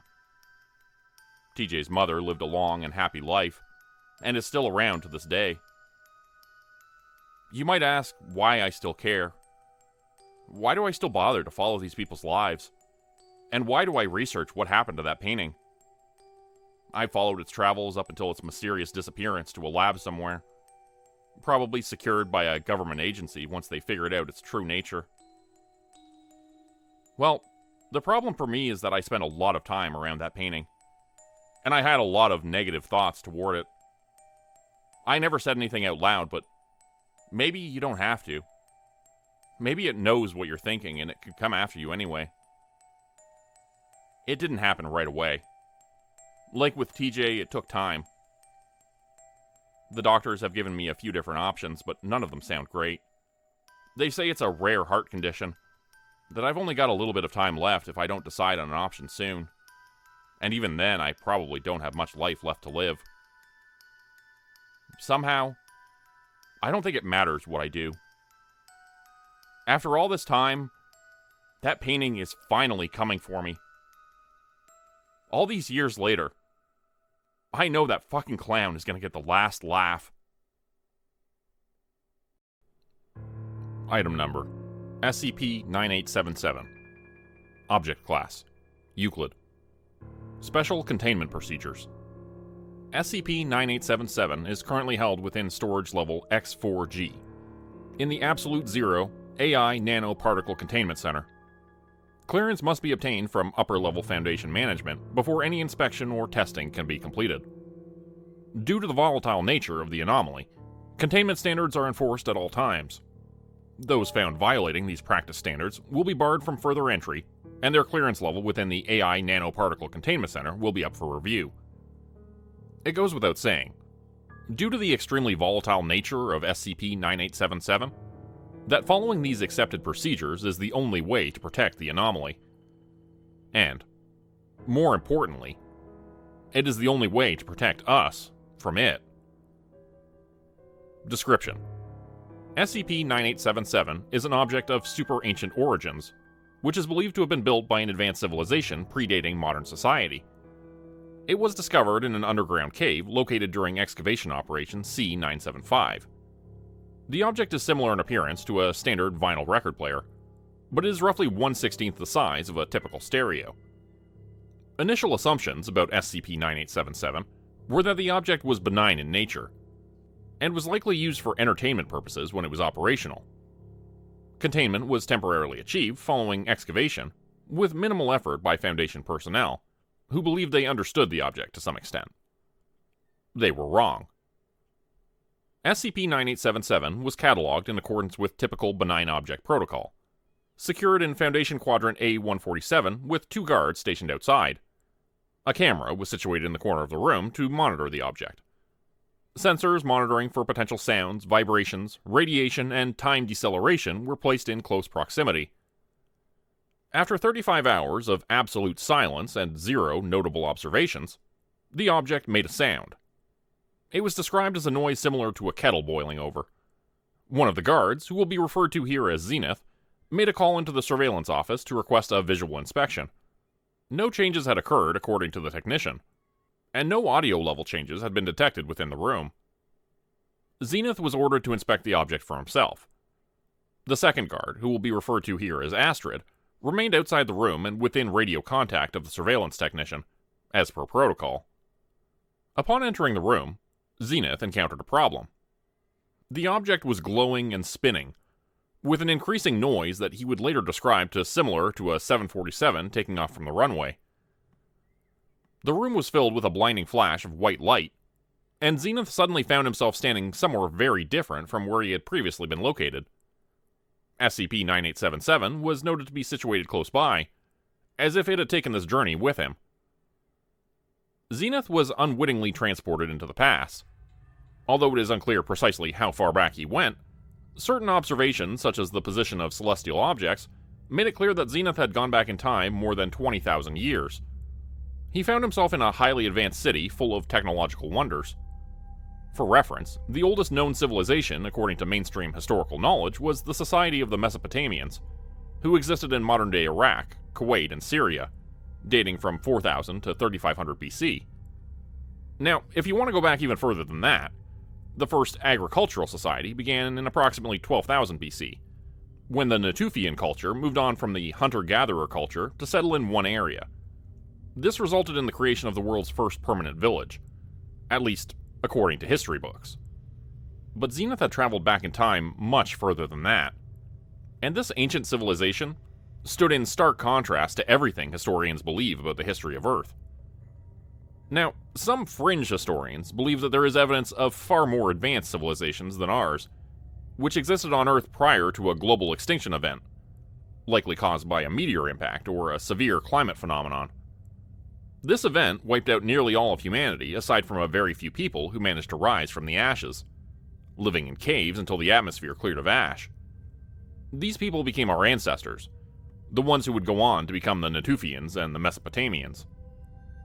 Zenith was very fortunate he had not traveled back in time to that period of global extinction. Instead, he found himself in the midst of an ancient, highly advanced civilization. For our purposes, we have dubbed them the pre-Egyptians, since many of the items and garb seen by Zenith resembled that of the ancient Egyptians. Following his experience, Zenith was interviewed by SCP personnel to review the facts while they were still fresh in his mind. Although only moments had passed for Astrid, Zenith's partner guarding the room, Zenith had aged considerably.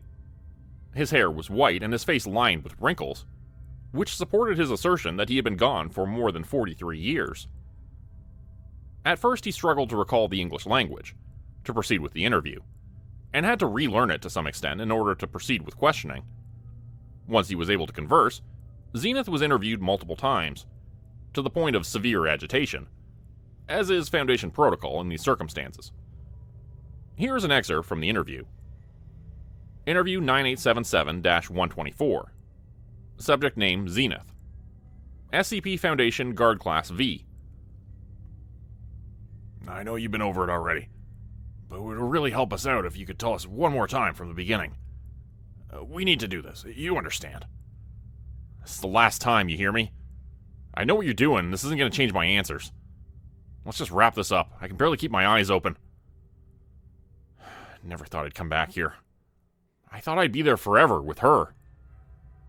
I understand this is difficult, but please, when you're ready. You don't understand anything. You don't know shit. None of you do. We all thought we were so fucking smart. The Foundation, top of the food chain. Tech that's 10 years beyond anything in the mainstream. But we're just fucking cavemen. That's what we are to them. To who? To them. They didn't have a name for themselves. They didn't need one. It wasn't just one country. That's what you don't understand. It was the whole fucking planet. They had a one-world government, buildings that stretched up into the clouds, and you never wanted for anything there. Every need was fulfilled. No one was homeless, no one was sick, no one was sad or hurt or depressed. Maybe it would help if you start from the beginning, when you found yourself there. Yeah, sure. This is the last fucking time, you understand? I know you're recording this, you don't need me to repeat myself 100 times. They never would have done this to people there. Sorry, it's a lot being back here. Imagine getting in a car wreck, dying, going to heaven, only to wake up and find yourself back on Earth, laying up in a shitty hospital bed. That's where I'm at right now. It's alright, take your time. Whenever you're ready. And as soon as I stepped into that room, I saw it was spinning. The turntable and that little record player, the anomaly. It was turning faster and faster and faster. I tried to back out of the room, but it was like a black hole pulling me in, dragging me towards the center of it. I felt myself getting stretched out like a fucking spaghetti noodle, slurped up into that damn thing. It didn't hurt, though. For some reason, it didn't hurt. Okay, what happened next? You know damn well what happened next. I wound up back there, with them. Describe what you saw that day. You looked around, where were you? It's like being on another fucking planet. A science fiction movie. I looked up and saw these buildings reaching way up into the sky. There were these things like spaceships floating around too. Thousands of them. Millions of them. They were all over the sky, traveling in organized patterns like there were freeways up there, and everybody knew exactly where to go. But those ships, they were passing within inches of each other.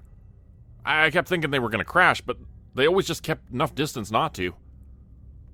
There were so many different pathways, so many different ships in all shapes and sizes. And I just stood there staring at them for a long time. My first thought was that I must have traveled through time somehow, that the device took me into the future. Interesting. So it appeared to you you were in the future, and that was your immediate understanding of it?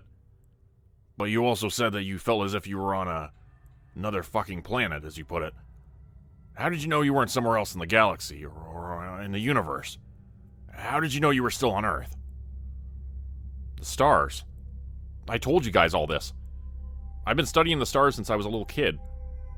My dad was an astronomer before he retired. A famous one at that. He taught me all the positions of the stars, and not only that, he told me how to calculate the days, months, and years with them. Even centuries and millennia. It took me a few tries to be sure, but after looking at the moon and the stars for long enough, I knew I'd gone back 20,000 years, not forward. What happened next? I was so distracted looking up at the sky, I didn't even see the ship coming right at me. I'd been standing in some sort of restricted area, and I looked and saw this thing barreling toward me, flying faster than a car on the highway. I was scared shitless, thought I was going to die, but then this woman came out of nowhere, grabbed my arm, pulled me out of the way.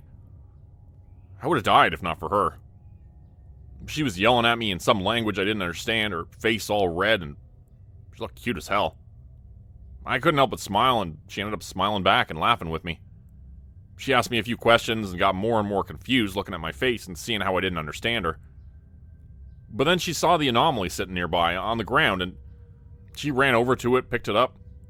I was worried she was going to try to steal it, that I had to have to fight her to get it back, but instead she just handed it to me with a worried look on her face.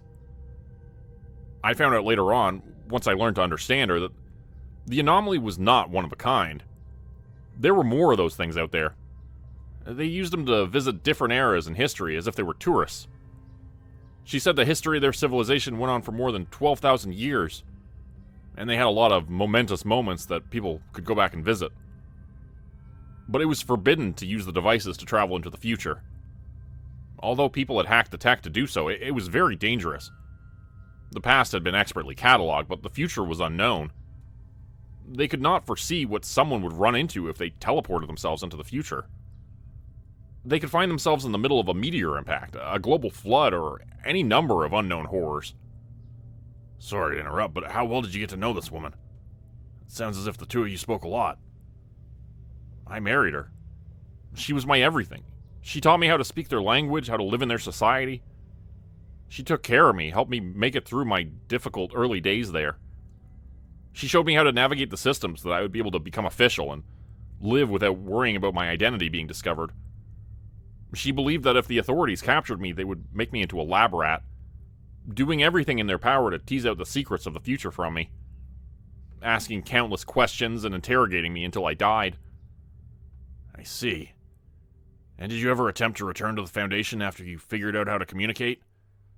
It sounds as if the device was capable of returning to the present. I tried to figure it out, to be certain, but it was difficult to determine exactly how to work the device, let alone how to know exactly where I would end up if I activated it. I asked her... Sorry, it hurts to say her name, that's why I haven't done it yet. I asked Haley if she would show me what she knew about the device and how it functioned. She was hurt that I wanted to leave, but at the same time, she understood my commitment to the Foundation. The problem was I could never figure out the date with much certainty. Since they used a different system than ours, I was relying on my knowledge of the stars, using them, combined with their calendar and ours, to create an equation. It was difficult and took me more than a decade. I still wasn't 100% certain. If I was wrong about anything, then I would die. There wasn't a doubt about that in my mind. There are way too many places and times on the planet where life was not hospitable to humanity. And to people of my skin color, it's even more dangerous. I could have teleported myself into the middle of a KKK rally, or into Pompeii, or any number of other death traps. So you were understandably hesitant to make the jump back to the present. I think anyone would feel the same way, to be honest. I'm not sure my bosses will like me admitting that, but there it is. Why'd you decide to come back, to take the risk? Sounds like you had a pretty sweet life. Beautiful woman on your arm, a highly advanced civilization that's heaven on earth, as you described it. Why leave a place like that? It's hard to talk about. Even harder knowing it could happen again. What could happen again? You need to tell us everything here. Did you not share this part with the other investigators? I haven't told anyone yet. It's stupid, but I feel like they can hear us. Like maybe they're watching, waiting for me to acknowledge them so they can come back. I don't want them to hear me talking about them. Who? Who are they? They came from the darkest recesses of the earth. The news showed images of them coming up from the caves. There were hundreds of them at first, then thousands. Millions. Then... You need to tell me. What were these things? What did they look like? They were shadows. Pure darkness. But they moved like liquid, like oil. Spreading until they were everywhere. Sometimes they moved like people, sometimes like insects.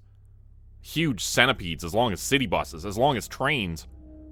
They moved together or they separated, all depending on their purpose. But they shared a mind, one big hive mind that had no mercy. It only wanted to consume. And they consumed everything. Everything they touched disappeared into them like a fucking black hole. I need more detail than that. What were they? What did they want? We always thought it was a meteor that wiped out the dinosaurs. You know what I think? I think it's them. Every time a species gets too big, too strong, they show up. They're the reapers. The ones who harvest the cattle to consume once they've grown tall and fat. Did you know that certain species of ants will raise aphids like livestock? They feed them, keep them safe, just so they can eat them when they're ready. We think we're so fucking smart, but we're just ants to those things. They're down there sleeping, or doing whatever the fuck they do in the shadows. In the darkness. Well, we think we're running shit up here. But we don't know anything. And if those people with that great civilization can't stop them, then what chance do we have? For all we know, they'll be here tomorrow. They're just waiting for us to take one more bite of our cheeseburgers and fries, pizza and ice cream, fattening us up, and then harvest time. End of interview. Needless to say, this interview raised other questions to investigators regarding the existence of underground cave dwellers with godlike powers and the ability to consume all of mankind. Such speculations are ongoing, but no proof has been obtained yet. Summary: SCP-9877 is an anomaly of super ancient origins, which has the ability to transport matter and personnel to any point in history.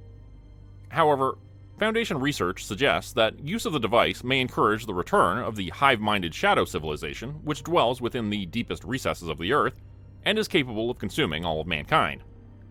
As such, added caution is recommended when experimenting with SCP-9877. Note: see Memo 9877-C24 for more information about what to do if you see a shadowy figure lurking in your Foundation workspace. Be safe, and be proactive in protecting humanity from the threat of the hive mind shadow people. Item Number: SCP-9266. Object Class: Keter. Special Containment Procedures.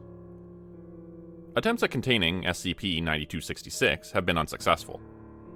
Due to the transient nature of SCP-9266, it is difficult to initiate containment protocols.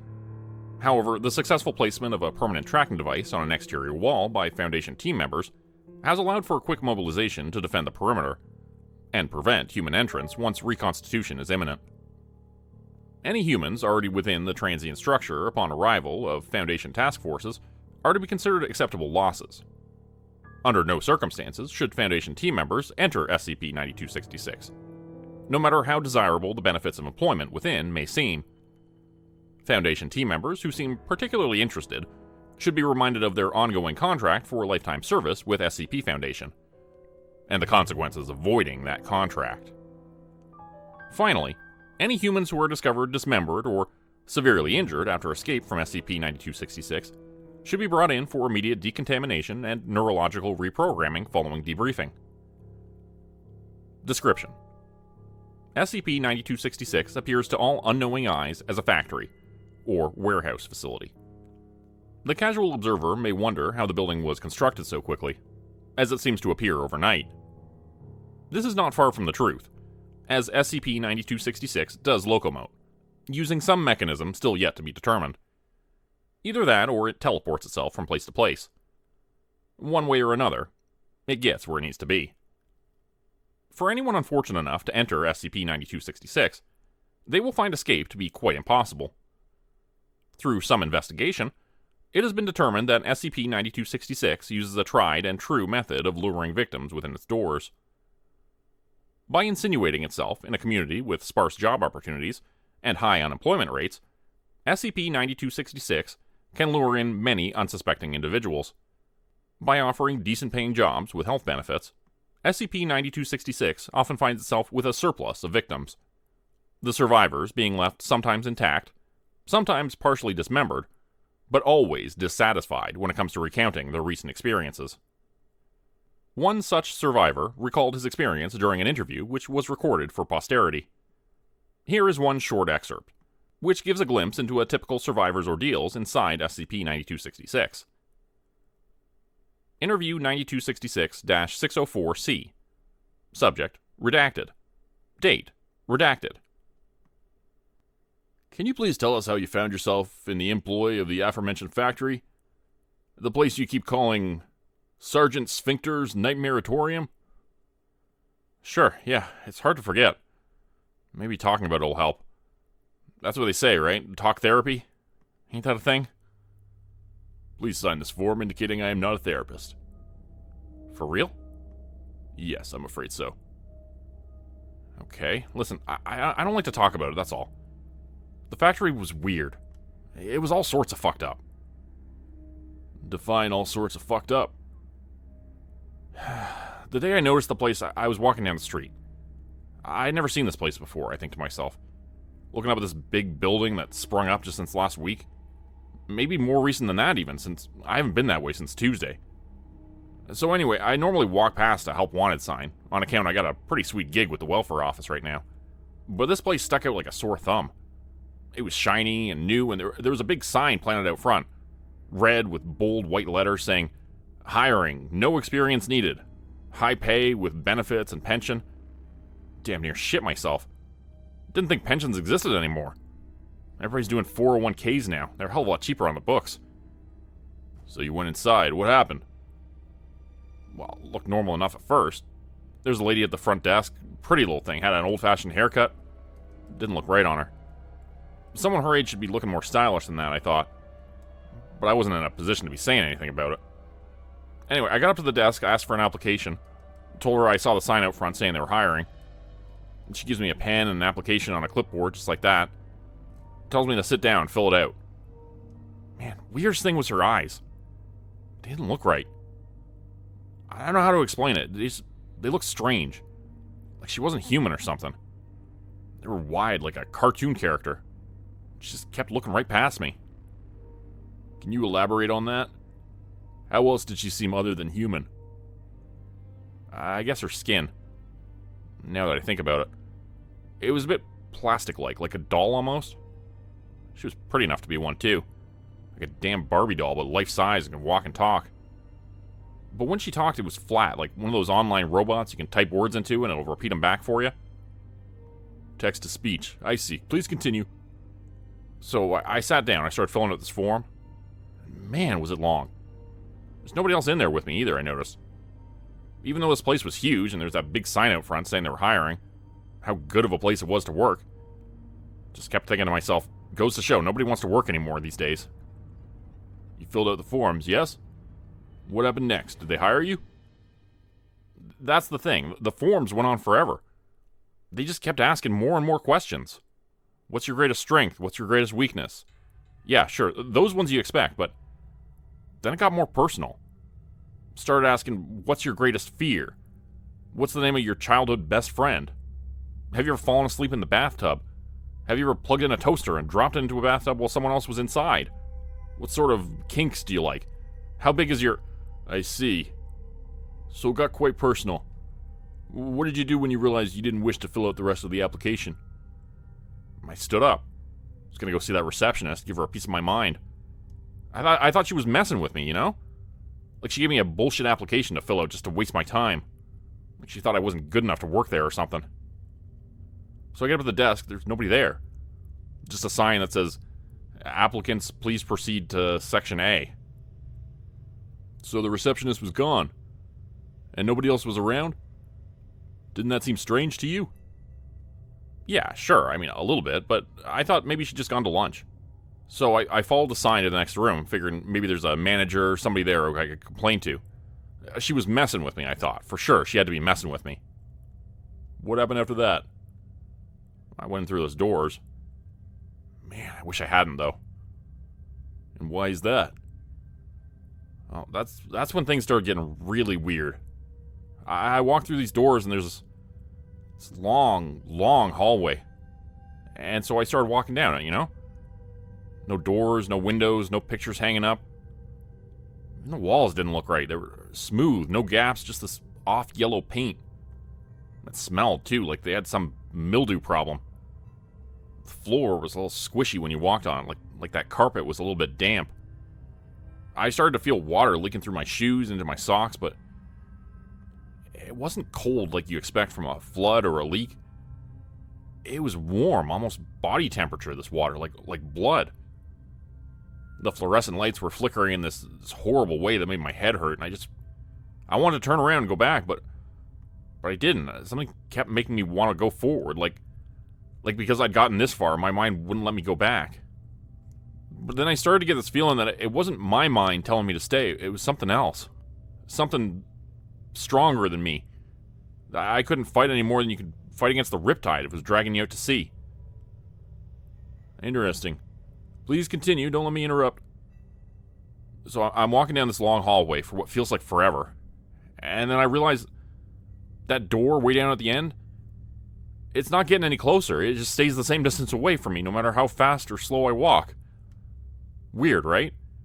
I'm starting to think maybe this is a test, like a psychiatrist exam or something that they're putting me through for the job, because this has got to be the weirdest thing I've ever seen. But at the same time, I'm thinking about all this other stuff. Like those questions from the forums I didn't want to answer, and I'm reliving all those memories, and it's like I'm filling out those forms in my mind as I'm walking down this never-ending hallway. And I can't turn back, and I can't think about anything else. Something like that would frighten most people. Did you find yourself afraid at this point in time? No, and that was the other weird thing. The longer I was there, the more it started to feel like all this weird shit that was happening was okay. Like it was no big deal. So you found yourself acclimating to the place, becoming accustomed to it. Please continue. Right, yeah, like what you said, I was accustomating to it. So eventually I realized I'm suddenly in this big factory space. There's all these machines whirring, spinning all around me, conveyor belts, and... I'm sorry, could you go back for a second? What happened to the hallway? Did you find a door leading out of this never-ending hallway?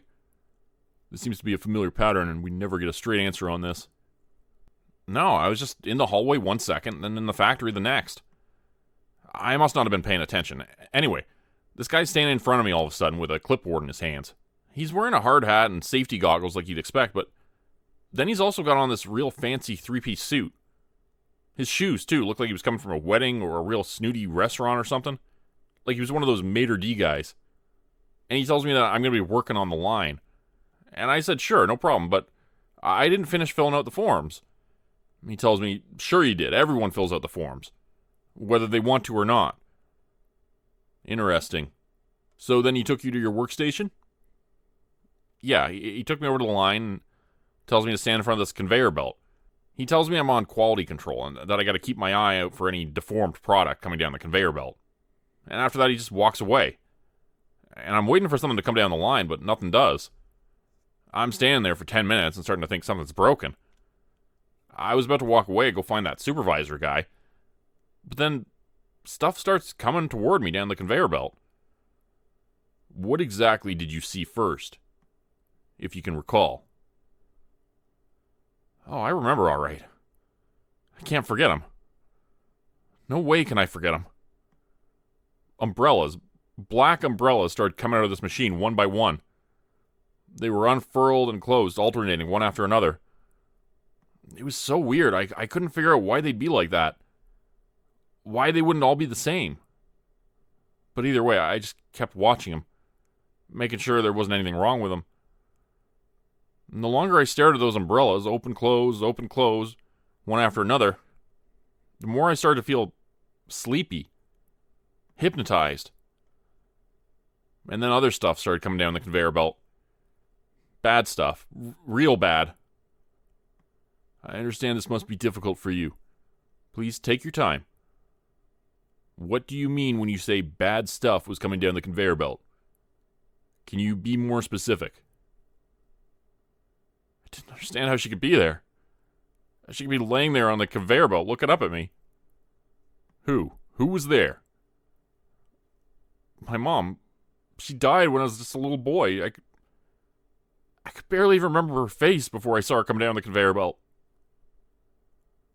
Your mother was in the factory. She was dressed just like she was at that fucking funeral. Her face all painted up, looking waxy and gray. I felt like I was right back there again, watching her get buried, standing in the rain. All those black umbrellas all around me. People crying fake tears, dressed all in black. Giving me fake sympathy, fake sadness, when really they were happy she was gone. She was a terrible mother. That didn't mean I didn't love her. Maybe she did smack me around when she'd had too much to drink. I thought she was still alive at first. I reached out to grab her and tried to pull her off that damn belt. I wanted to save her, you know? The fucking machine gobbled her up. It grabbed me. Started to pull me in too. Took part of my arm, munched it up with those awful teeth. Everyone I loved, everyone I remember came pouring out of that fucking machine onto that conveyor belt. One by one going past me, heading into that black abyss that's gonna swallow them up and they'll be gone forever. I tried to stop them. I tried to help them. You have to believe me. You have to. I hit the red button. The emergency stop button. It didn't work. It didn't do anything. Just kept going and going until I was covered in them. Covered in their dead bodies. They were all around me. Everywhere on top of me. And I could see their eyes. Somehow they were all looking right at me. All of them. Their eyes just all staring at me. Perhaps we should take a break for a few minutes. That fucking place ate my arms and legs, you son of a bitch. Nothing but a stump with a head. A break? You want a break? How about the universe gives me a fucking break? Get me the fuck out of here, you... Interview ends. Since tracking began, SCP-9266 has been responsible for at least 2,549 deaths, 928 major injuries requiring hospitalization, 129 minor injuries, and one single individual who managed to escape the factory unscathed, psychological trauma notwithstanding. Following extraction, the subject who will be referred to here as Abercrombie was interviewed to determine how he managed his successful escape. It was believed that if replicated, this technique could serve as a framework for Foundation team members to safely infiltrate the facility in an attempt to further potential containment efforts. Interview 9266-452F. Subject, codename Abercrombie. Date redacted. Thank you for taking the time to sit down with me, sir. I promise this will just take a few minutes. I'm sure you're a very busy man. Damn right I'm a busy man. This is bullshit. You know who my father is? You know, I'm not opposed to suing you guys if I'm not out of here in the next 10 minutes. My dad has the best lawyers in town on retainer. 10 minutes is more than generous. Now please, if you would quickly sum up how you came to find yourself in the factory. Whatever, man. As long as it gets me out of this place. Are you guys cops? You have to tell me if you're cops. For the sake of simplicity. Sure. We're cops. Alright, look. I need to take a piss, alright? Fucking Starbucks went right through me. So I go inside this factory. It looked new, at least. Not like the other pieces of shit places around here. Anyway, there's a guy sitting at the front desk. Looks like he's high on pills or something. Eyes wide as frickin' dinner plates. So I go up to him, ask him for the bathroom, and he's like, go down the hall to the left. So I go through these double doors, start walking down this long hallway. I'm thinking there's gotta be a bathroom somewhere sooner or later. But there's nothing. Did you find yourself having any flashbacks during this time in the hallway? Did memories from your past come rushing back with a flood of emotions? Nah, man. I just kept thinking about how bad I need to take that piss. Couldn't really focus on much else. Interesting. What happened next? I ended up in this big factory place all of a sudden. I got no memory of how I got there, but this guy standing in front of me, like all fancy like a butler with a clipboard and a hard hat on his head. He says, I'm going to be working the line. But I was like, fuck that, bro. I just need the can. And he starts getting all aggro on me. Tells me I'm part of the horde now, whatever the fuck that means. So I kicked him in his pecker. You kicked him in the... You heard me, bro. You want some? No, I'm good. So, how did you manage to escape the place? Did anyone come after you after that? Nah, bro. I just opened my eyes, I was standing outside. Fucking pissed myself, though. That was embarrassing. Haven't pissed myself since college. Interview ends. Following extensive investigation, SCP Foundation management has determined that infiltrating SCP-9266 may be feasible in the coming days. Several insights have been gleaned from interviewing the subjects mentioned above, as well as many others. Recommendations for a future containment operation have been outlined in detail, but are summarized below. Although it will be a dangerous endeavor, it is believed that infiltration and containment may be possible using the following mechanisms. Team members entering SCP-9266 during Project Codename Xavier would be required to have a full bladder. It seems that physiological stimuli, such as the need to urinate, may cause the hypnotic programming and memory extraction of SCP-9266 to have less significant effects. Only the most devoted and seasoned SCP Foundation team members should be assigned for this theoretical mission, as the abilities of SCP-9266 to lure potential candidates for employment is well recognized. It should be noted that during early phases of identification, several Foundation team members did succumb to the temptation of employment inside SCP-9266, and were subsequently never seen again. Team members should have little to no attachment to any living or deceased relatives if assigned to Project Codename Xavier, in order to minimize chances of psychological manipulation and bodily consumption. And finally, team members chosen for this assignment should preferably be of low moral character, with rich daddies, and questionable decision-making ability, matching the profile of subject codename Abercrombie. Summary: SCP-9266 is a transient, semi-ethereal structure with a hive mind capability, of vast superior intelligence, manipulating its victims and feasting on their body parts. An alternative theory suggests that SCP-9266 does not fully consume its victims, but incorporates them in their ethereal state into the factory, using them as workers. Similar to a ghost ship, SCP-9266 contains the essences of many individuals, whose disembodied forms are still capable of doing lasting physical and psychological damage if confronted.